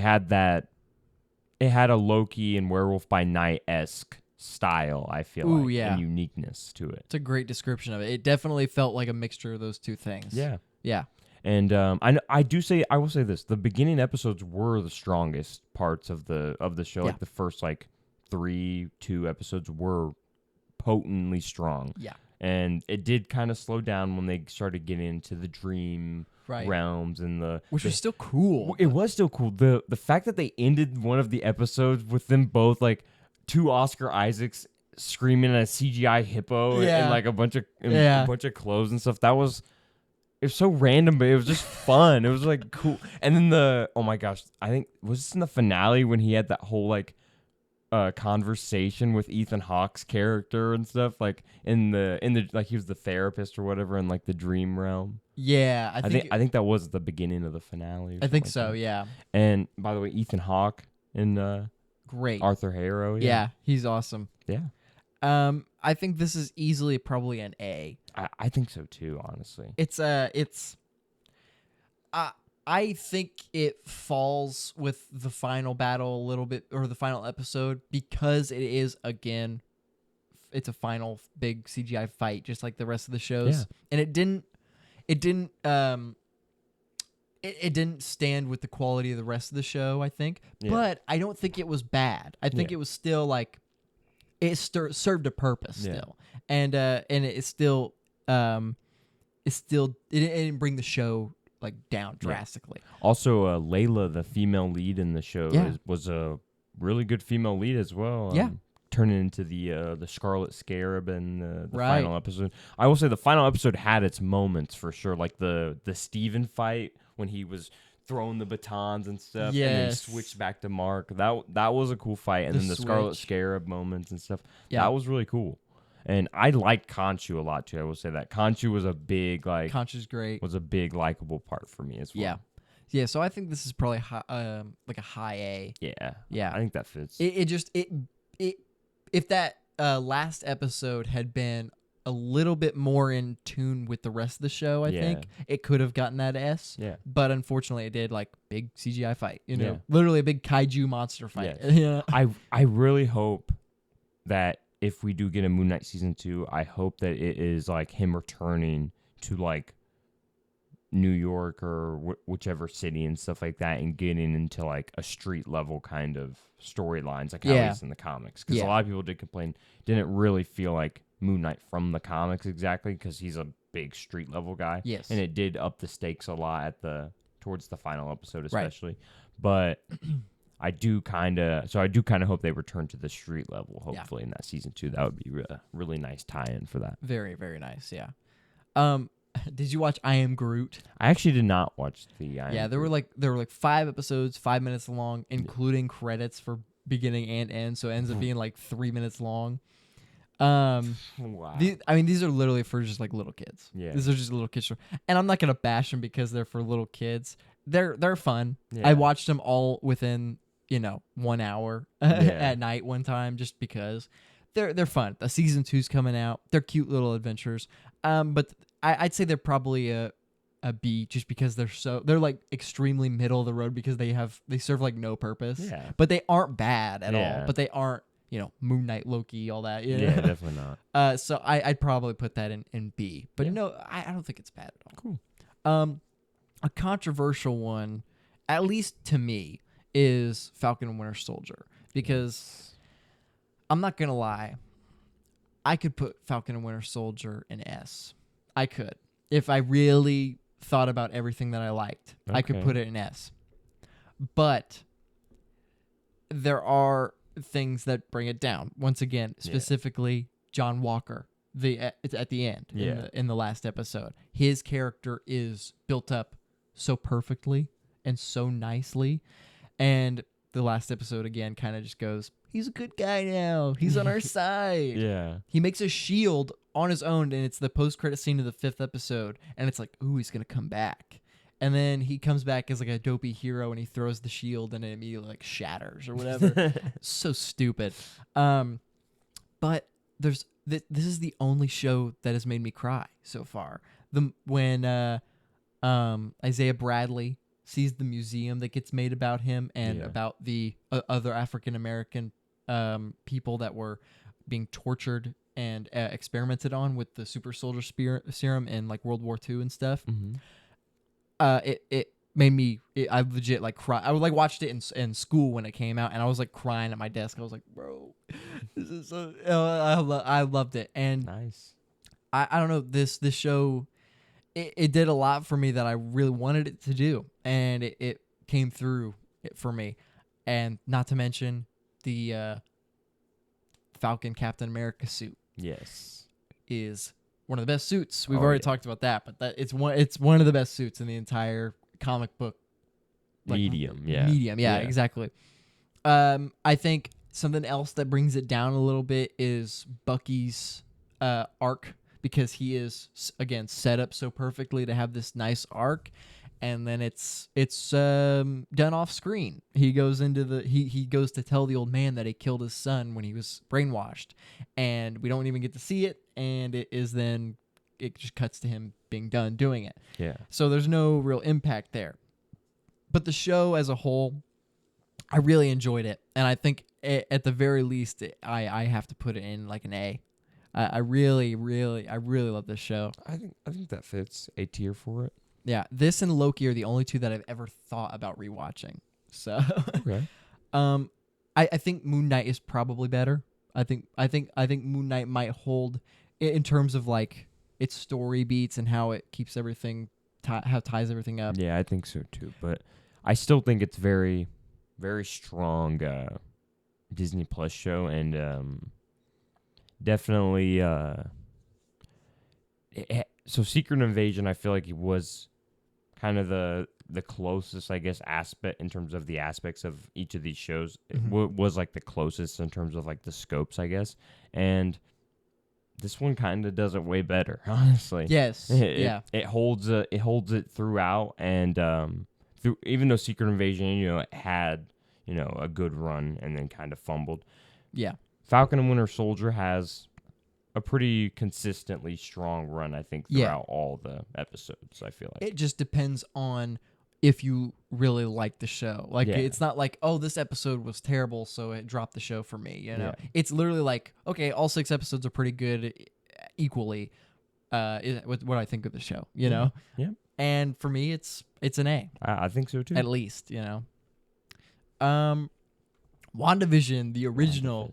This one's not a biasy for me, but a lot of people have bias for this one because it was the first one. It was the hype around it and the online the buzz and stuff. The community online with it was so much fun guessing episode to episode. And I know that you watched it after. Yeah, I watched it after all that. So you don't have that bias. Yeah. That bias part. I guess I kind of do, but at the same time, I didn't really participate in a lot of the buzz. I just kind of like the Mephisto shit that was going on. Yeah. Oh no. Like every episode. Yeah. Mephisto. Yeah, Mephisto, and it became this thing where it was like hyper analyzing everything. And stuff. Yeah. And like people that didn't know who Mephisto were like, when is Mephisto gonna come in? Mephisto, Mephisto, everything's Mephisto. And there was nothing at all. Literally nothing. No hints, nothing. Yeah. But WandaVision, I think over time, as I've thought about it, it's still top 5, but it's gone lower. Yeah. I think it is too long. It kind of overextended itself a little bit. Also, fuck them for teasing us with a Reed Richards cameo, and they were like, "Yeah, I know a astrophysicist or whatever they say, and we'll get his help." And they mention him 3 times over the course of 3 episodes until they reveal who it is, and it's just this woman that gets like one line, and then she goes off screen. Yeah, so I don't know, but that's not like a reason that I hate the show or anything. Another cool costume reveal in the final episode of the show as well. Yes, the Scarlet Witch costume is great. Again, one of the best. Yeah. I think the show's sitcom format was a lot of fun though. And it was if anything it's the most different thing in the entire MCU, I think. Absolutely. Yeah. And it's I think it's probably a low A, high B. Yeah, I actually agree with that. Yeah. Where of those 2 options, what do you think? I think I might be more high B. High B, but okay. Definitely had some good times watching the show. Yeah. I will say that in terms of the sitcom aspect, I really liked the older sitcoms and stuff like that. Those moments really appealed to me a lot more than the Modern Family kind of. Yeah, that was probably the worst episode. Yeah, I was like, that episode really didn't jive. Yeah. But those older ones, that had some style, man. The Malcolm in the Middle type one. Yes. That is the one to me that felt most like an episode of a show. Yeah. That felt like, oh, this is actually I feel like I'm watching a different show now. Yeah. Which, by the way, Evan Peters is in that one as Quicksilver. Yeah. And besides the twist that he is Ralph Boner. Yeah. He's great as Quicksilver in the MCU, and I think they should bring him back. If Aaron Taylor Johnson doesn't want to come back, I think bring Evan Peters as the actual, this kind of new version of Pietro. Yeah. The Ralph Boner joke was definitely. Yeah. It literally in the moment had that chuckle, and then when it was over, it was like, okay, now I'm mad. Yeah. Yeah. It's like wow, this is what they brought him back for. Yeah. Dick joke. The whole thing was Loki. Loki's probably the best show. S. Yeah. This is S. Yeah, and I know a lot of people are like, the end. Oh, I don't like the ending was lackluster. It is the only one that doesn't end in a big CGI battle, and it has an emotional impact. Yeah, it does. See you soon. Yep. And when Loki gets back and they're like, who are you? What do you... Bro, it ends so... I forgot about that part too, because it ends so crazily. Yes. Because after the whole see you soon, he gets back to the TVA and they're like... And Mobius goes, who are you? What's your name? And then he goes, looks at the statue and he's like, whoa. Yeah. and it's kind of like the same reaction as the audience members, like... Whoa. Yeah. What's happening right now? Right. And what this does for Loki's character. Oh, yeah. Okay. One of my favorite scenes in the whole MCU is him watching his life unfold. Yeah. And him watching as he realizes, oh, I can't do this now. I can't actually redeem myself. Yeah. I am forever this bad person now. Yeah. I love that. That is my favorite fucking. Oh my god, I love it. Yeah, Loki's an S. The style of Loki too. The set designs and stuff of Loki. Yes, like the 70s kind of CIA. Yeah. Ooh, Oh yeah. my gosh, man. And okay, so the relationship between Sylvie and Loki is really good, I think. Yeah. And a lot of people are like, well, it's weird because it's himself, so it's like incest. Well, you can't really kiss yourself, so really we have no way to say that this is bad or wrong. Yeah. I mean, it's weird, but it's not wrong necessarily. Yeah, and honestly, I mean, he's Loki. It makes sense for him to be in love with himself. Like that kind of is like the whole ironic kind of point of him. It is also kind of crazy to be like, it's wrong to pleasure yourself because guess what? Everybody does. Yeah, I mean. So I don't know. It's weird, obviously, to be like, oh, well, these are the same person, but it's not like two cousins. Two cousins are siblings, you know? So I don't know. I really have almost no issues with Loki. No, and I love the twists of the timekeepers just being like meaningless robots, and then the He Who Remains reveal. Yeah. So nice. The classic Loki, that scene. Richard E. Grant. Yeah. And he's like, glorious purpose. Yeah, glorious. Bro, that was such a good moment. I love that.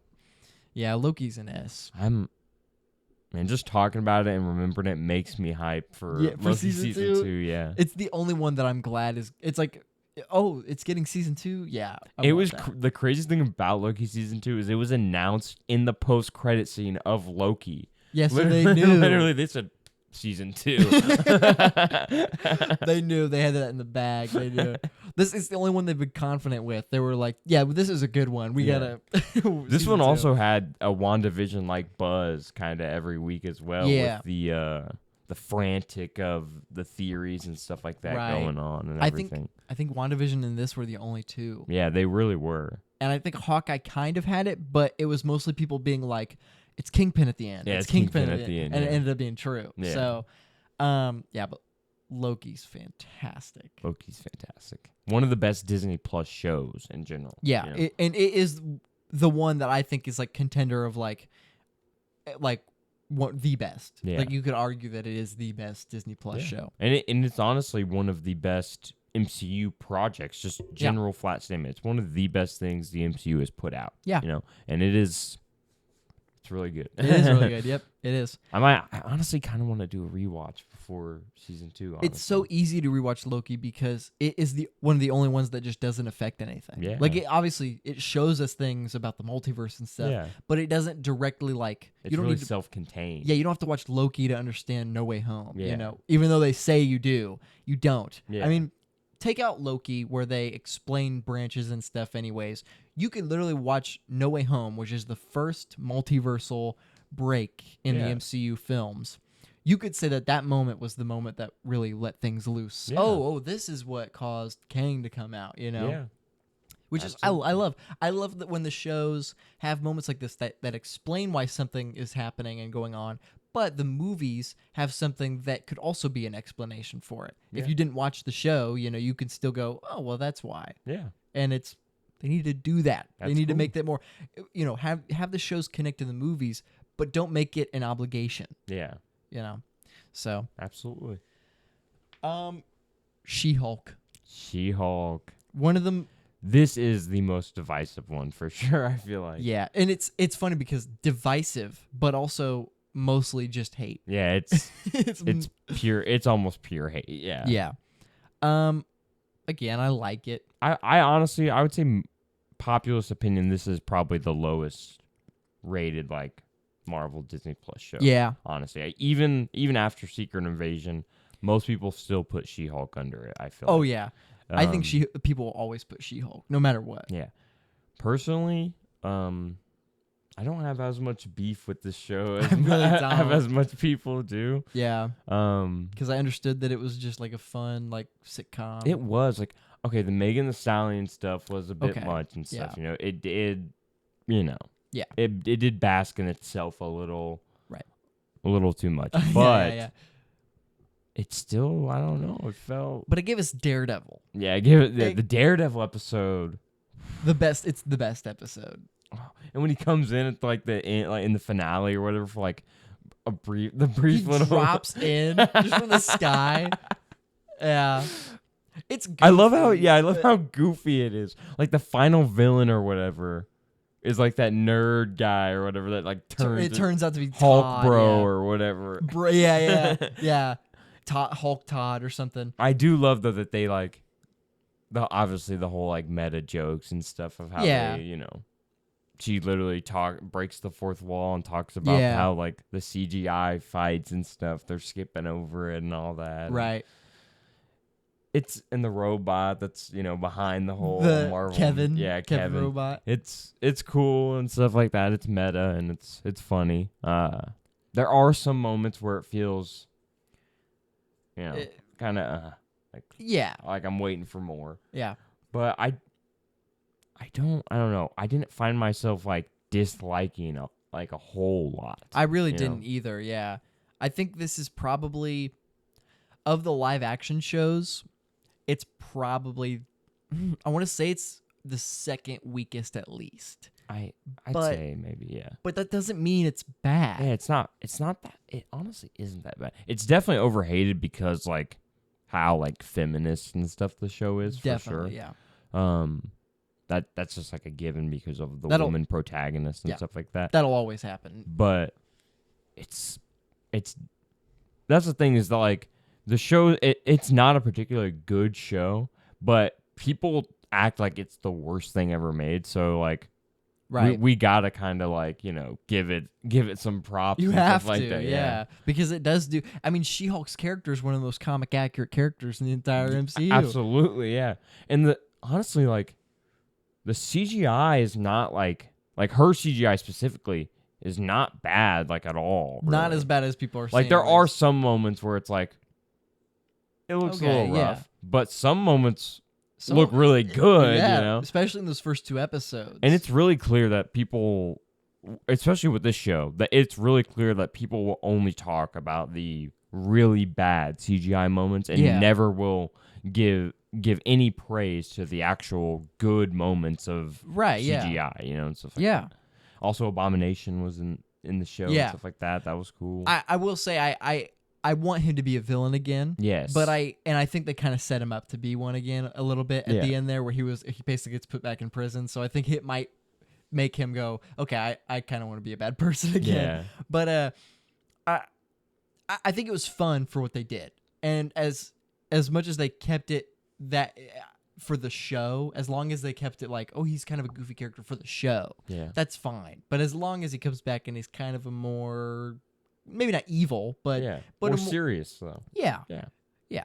And I'd probably say that this is a same thing with Daredevil, honestly. No, yes, yeah. So like he's in this show. He was goofy. He was very much. He was a goofball, and it was fun. Yeah, and it was very fun. And also his chemistry with Jen was pretty good. It was nice. Pretty good. Honestly, the Daredevil episode was like by far probably the best episode. Yeah, but their chemistry was like unexpected as hell for me. Like I was like, whoa, wow, this actually works really good. But it feels right that he was brought into She-Hulk's show and he's goofier. Yeah. Now let's bring She-Hulk into Daredevil, and I don't think She-Hulk would like suddenly become really like dark and gritty and serious. Right. But she would definitely bring a lighter tone into a dark and gritty, already show. Yeah. And that fits really well. I agree. They've established and they've also kind of opened the doorway to the romance of the Marvel universe a bit more, which is really between the superheroes. Obviously, there's always going to be the human counterpart lover and stuff like that, Yeah. But the superhero on superhero romance and stuff like that has kind of begun. Like we haven't really seen that. Like they kind of have teased us, with like Hulk and Natasha and stuff like that, but not really gone for it. And it feels like they could be going for it, Yeah. It's exciting for the future I think it sets up a lot of exciting things for the future. For sure. I think it probably lands for me low B, high C.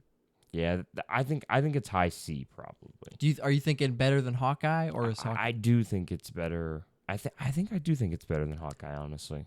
I think I enjoyed it a little bit more than Hawkeye too. It had more to say than Hawkeye did. And it had more to offer, like actual like content wise. It had more to offer, I feel like, than Hawkeye, you know. That's fair, yeah. And although Hawkeye had, Vincent D'Onofrio, right. She-Hulk had Charlie Cox. Yeah, it had, it had literally the antithesis of that. Yeah, so I mean, yeah. So the next one is Guardians of the Galaxy Holiday Special. I think this is another like A or S. Yeah, this was a really fun, especially like pre-Guardians 3, super fun leading into like that, depressing kind of movie, and it was a really nice like just getaway, Yeah. And Kevin Bacon plays Kevin Bacon, it's fun. It was just a lot of fun, and the song that they play at the beginning. Ho ho ho ho ho. Yeah, that's a great song. I like the that. Christmas vibes were definitely.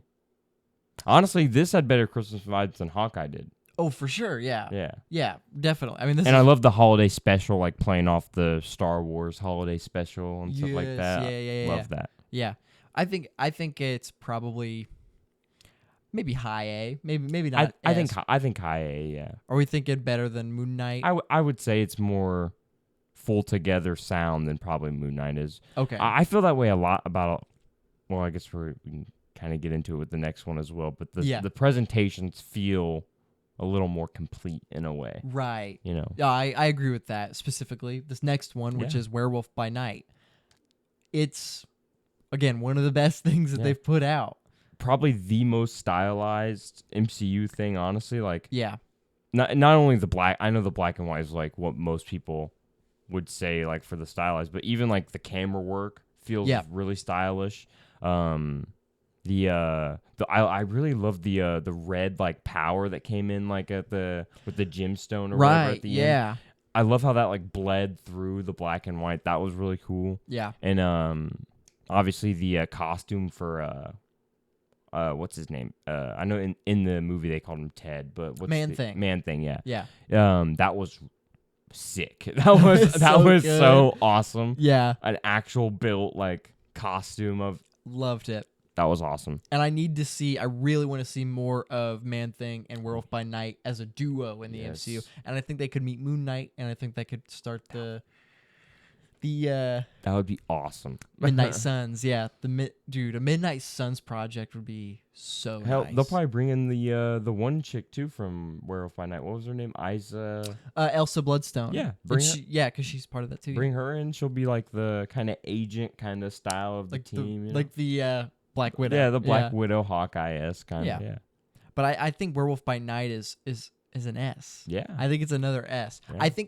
I think Loki's better. Yeah. But it is like it was the thing when they put it out, because they put it out first. It was the first special presentation. Yeah. When they put it out, I was like, yeah, this is what they need to be doing. Yeah. This is a show can tell more, but at the same time, they've used the show format. They've wasted the show format a little bit with their storytelling and like basically stretching it farther than it needs to go. Yeah. That a special presentation almost seems better. Yeah. So I don't know. It's actually crazy how good Werewolf by Night was, honestly. Literally the one that they didn't announce until like maybe a month before it came out. Yeah. And they're like, oh yeah, no one's going to watch this. Werewolf by Night, whatever.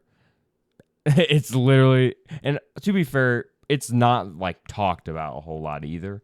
Yeah. At least from what I've seen. But people still review it in high regard and stuff like that. I don't think we're alone in saying that it's one of the best Disney Plus things they've put out. Yeah.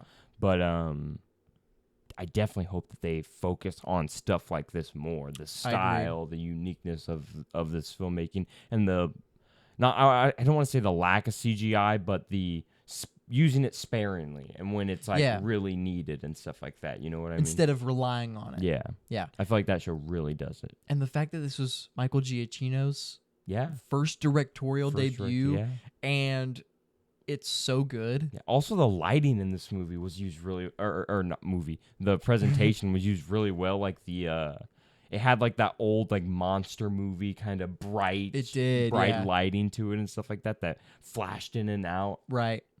Awesome. And it was, I think it was the first MCU project to really touch on some heavier gore. Yeah. It was there were some pretty nasty kills. Yeah. So yeah. And that Halloween theme too, obviously. Yep. Yeah. Oh yeah. It's great. Overall, that was an awesome presentation project there. More please. Please. Please. Miss Marvel. Miss Marvel. This one is probably the least memorable for me. Had fun watching it, but it's sad that the most memorable thing about this for me was the X-Men kind of nod or whatever. That was literally like honestly one of the only things I can remember from the show, genuinely. But I mean, it was hype. It was hype. That was hype. Yeah, a mutation. Yeah, mutation. This show was very much like a John Hughes like high school type, like Breakfast Club. Yes. Stuff like that. And it had that nice feeling of it, and it was a lot of fun, but it's like not super strong, but it's it's very middle of the road, I think. From the way I remember it, there were some episodes that felt like in between that like kind of didn't go anywhere. Yeah. Like this could have been a special presentation. Yeah. And like so many of these, like She-Hulk works as a show because it's a sitcom, and it like episode to episode features special guests and stuff. But WandaVision for that same kind of same kind of way, yeah. And Miss Marvel easily could have been a special presentation because everything you remember of it is like could have been shortened into this capacity of like girl gets powers and then becomes hero at the end. And the presentation ends with the X-Men nod. Yeah, that would have been a great kind of thing to do. Yeah, I agree. This one's a little hard because it's not. I think it's good. Like it's not bad. It's just not memorable. Yeah, and I think that probably it hurts it a little bit. I'd probably put this in C.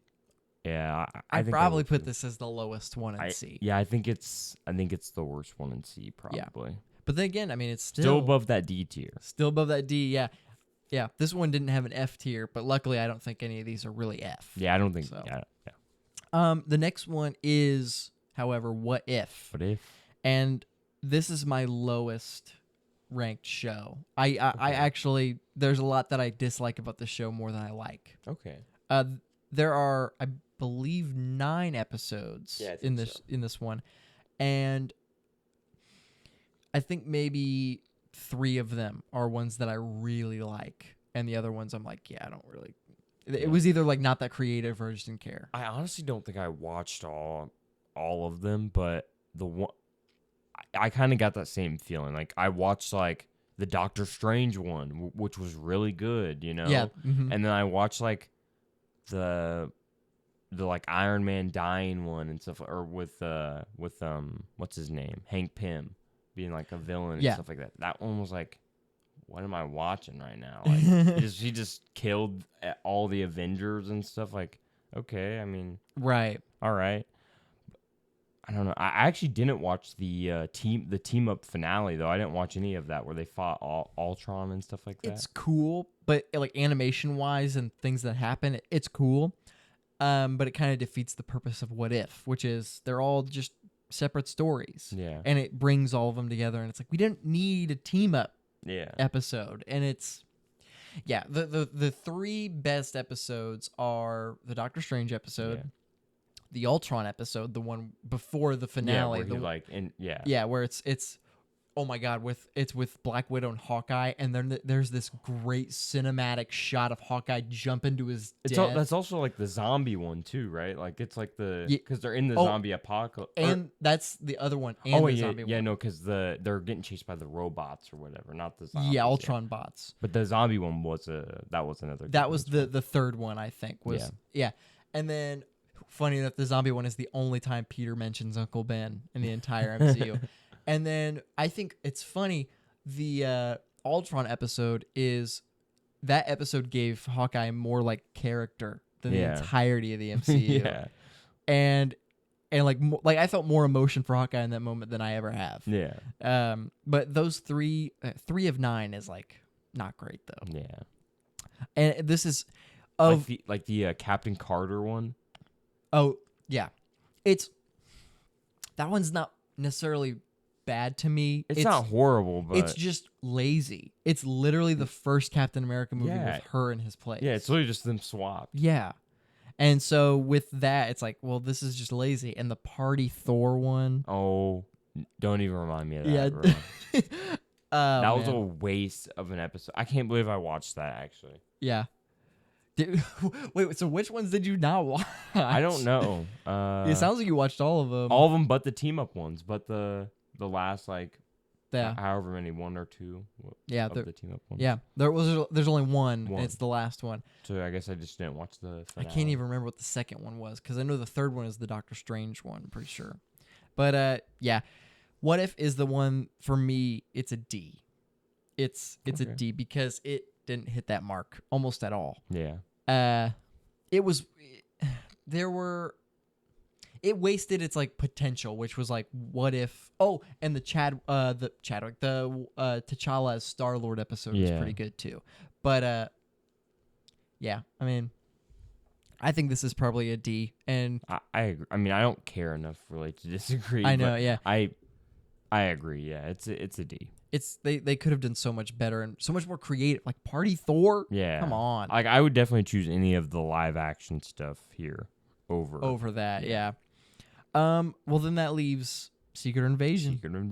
The most recent one. I don't think it's as bad as What If. And personally, I don't think it's awful because of just the finale. Yeah. But the finale drags it down to, I think, at least a C for me. I think it's in that C tier, yeah. That's so crazy because I literally, the entire time we were watching, I was like, this is so good. Yeah. I honestly, I think before the finale could have been like a tier, honestly. Like a genuine, like mid A tier movie, or not movie, but it's essentially mid A tier a movie. show. Yeah. Mid A tier show, you know? I agree. And the finale really sucks a lot of what it had out out the window. I think this probably purely because Ms. Marvel isn't as memorable. I think I'll probably remember things about Secret Invasion more. Yeah. I think Secret Invasion is above Ms. Marvel, but not above Hawkeye. I think I agree with that spot, yeah. So it's like low C, but not the lowest. Hawkeye had some stuff that like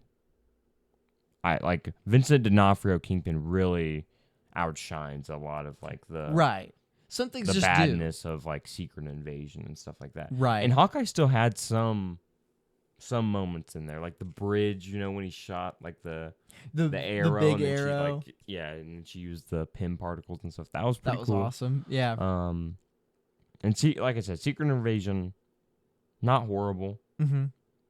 Not great. Yeah. For sure. Yeah, I agree. Well, this is our list. This is our Disney Plus tier list.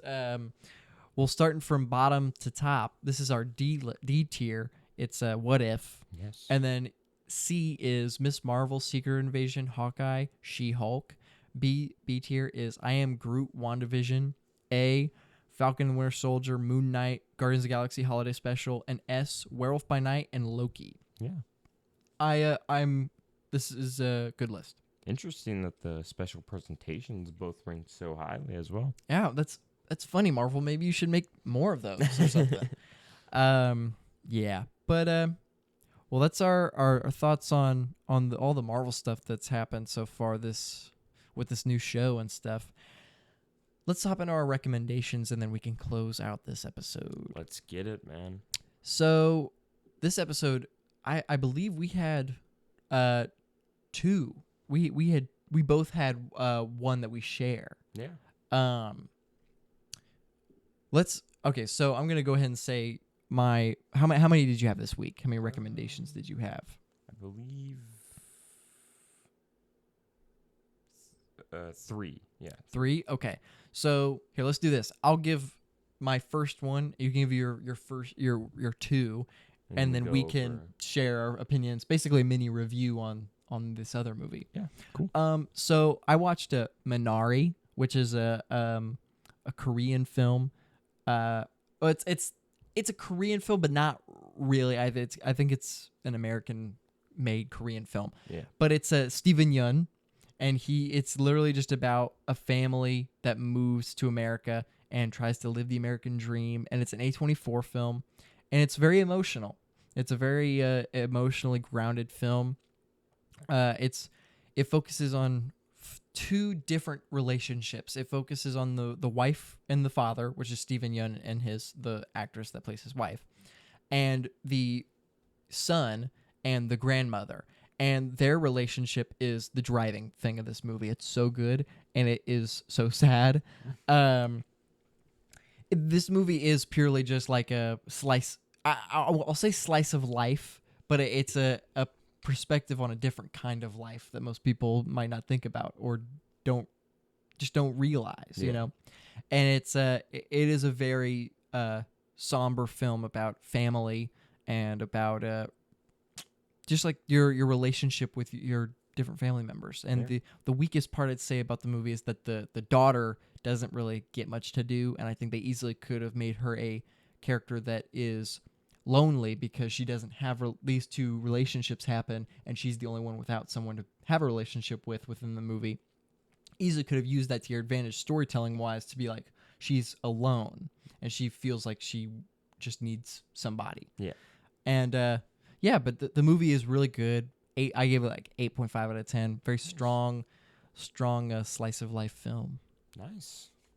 So for my recommendations and what I watched, I had up first A Fistful of Dollars, which is an old 70s film, I believe, starring Clint Eastwood. It's kind of his like break into the Clint Eastwood Western movies and stuff like that. Okay. It's actually technically a part of the trilogy that ends with the popular Western movie The Good, the Bad, and the Ugly. Okay. It's like the first movie of that trilogy, technically. But they're kind of like loosely connected. Okay. Because it's like the first two are both have like this like dollars in the title, kind of. Yeah. And then the third one is called The Good, the Bad, and the Ugly. So it's kind of like these two are together, and then like the third one is kind of like loosely tied to it. Mm-hmm. But it's a cool Western movie. I mean, it's definitely like, it's probably what you expect a Clint Eastwood Western movie to be. A bunch of like Clint Eastwood just doing like some cool stunts and like shooting down a bunch of bad guys and stuff like that. Some cool lines every now and then. It's like, it's pretty cool. It's a pretty cool 70s movie. It's actually the first. It's actually technically a subgenre of in terms of back then and like that era of filmmaking. Okay. It was considered a subgenre of westerns, being a spaghetti western because it was made by an Italian filmmaker. Okay. Sergio Leone, I believe is his name, and he definitely has a good style, I think, implemented into like the grittiness of the filmmaking itself, because the film like feels like, or the town that the film's in, it feels very bare and dry, almost like the town from Rango. Okay, yeah. And he really plays into that factor a lot, and the camera work, it feels very nice. The only really big complaint I have is like there are some like on horse like chase scenes at night, and it's like very strange because it is extremely hard to see the you can really just hear the hooves against the ground at night, and it was a very weird choice for it like to have these chase scenes at night. And but I don't know, that was just really one little thing that was just whatever. Oh, besides that, the writing wasn't like the knock your socks off type of writing, but it still was a pretty enjoyable time. Okay. Yeah. And then I had the first Daniel Craig James Bond movie. Okay. I actually just watched this today, Casino Royale. All right. Yeah, and it was pretty good. Honestly, it was a pretty good movie. I will say this: I haven't seen a Bond movie before, so it is my first Bond movie. But I wasn't really going into it with a lot of like hope or expectations per se, and I was pleasantly surprised, honestly, because it's the one with Mads Mikkelsen in it as the villain. Yeah, and there's a good amount of twists and turns in the film itself that really kind of sets itself apart from the standard action adventure type of movies and stuff. Right. I think that the thing that does kind of hold the movie back is like the James Bond and his relationship with women is it is very hard to fully get it into the like a good modern approach to it, I guess is how to say. But I will say this film does attempt to do it kind of well with at least a love interest that can snap back with intelligent and like witty remarks and stuff like that, and has a good twist around the love interest itself. And the second act actually in general ends with a very, very shocking like ending, honestly, and then it kind of goes into a tone shift into the third act, which then has a bunch of big reveals and things like that. And it's honestly, structurally, it's pretty interesting how the story was set up. But the action stuff, the things that most people came there for, are definitely prevalent, and there's some good creative action. And yeah, it was a good first Bond movie to watch. So are you going to watch all the way up to No Time to Die? I think so, yeah. I to be fair, I haven't heard good things of the next one, Quantum of Solace. It's like the worst reviewed one, actually. Oh, okay. But I'm excited for the later ones, particularly Skyfall. I've heard like really good things about that one. That's where the Adele song came bro, from. That's why I want to watch this about Skyfall. I want to hear. That's another thing about the first one. I'll say the score of the movie is really good. Great emotion, and I have I'm guessing that's a prevalent thing because of people like go crazy over a bunch of Bond themes and stuff like that. It does have the traditional kind of Bond theme, but it more so uses it as like homage. It doesn't really use it as like actually, in scene using that. It goes for more traditional action music, but has more emotion than just standard noise that is in the back of regular action scenes and stuff. Cool. But yeah, I haven't rated it on Instagram yet, but I think it's going to be probably like an 8 out of 10. Nice. Pretty good one. Nice. Well then, and we both watched the brand new Netflix film, They Cloned Tyrone. Yes. Which was pretty good. Pretty good movie, yeah. Yeah. And I know you haven't seen Sorry to Bother You. Yeah, I haven't seen that yet. It's almost the same movie. Okay. It's essentially the same movie, except what I love about Sorry to Bother You is how batshit crazy it is. Yeah. How it starts out already like you're in this world that's like clearly not our world. Yeah. But also when the twist happens and you find out what's going on, it is really not our world. It is really like they have like who came up with this? Yeah. What was the thought? How did you get to this moment? But it like is so good. Yeah. And this movie is a much more leaned or laid back version of that kind of where it's a white organization is targeting black neighborhoods and African American people specifically. Yeah. And Sorry to Bother You does that pretty much the exact same way, except it's way crazier and it goes for it. Okay. And so that's probably the best way I can review this movie is that if you like Sorry to Bother You, you'll love this too. Yeah. And the only thing that holds it back for me is that it just doesn't go as crazy as Sorry to Bother You. Okay. But it's still really good. Yeah.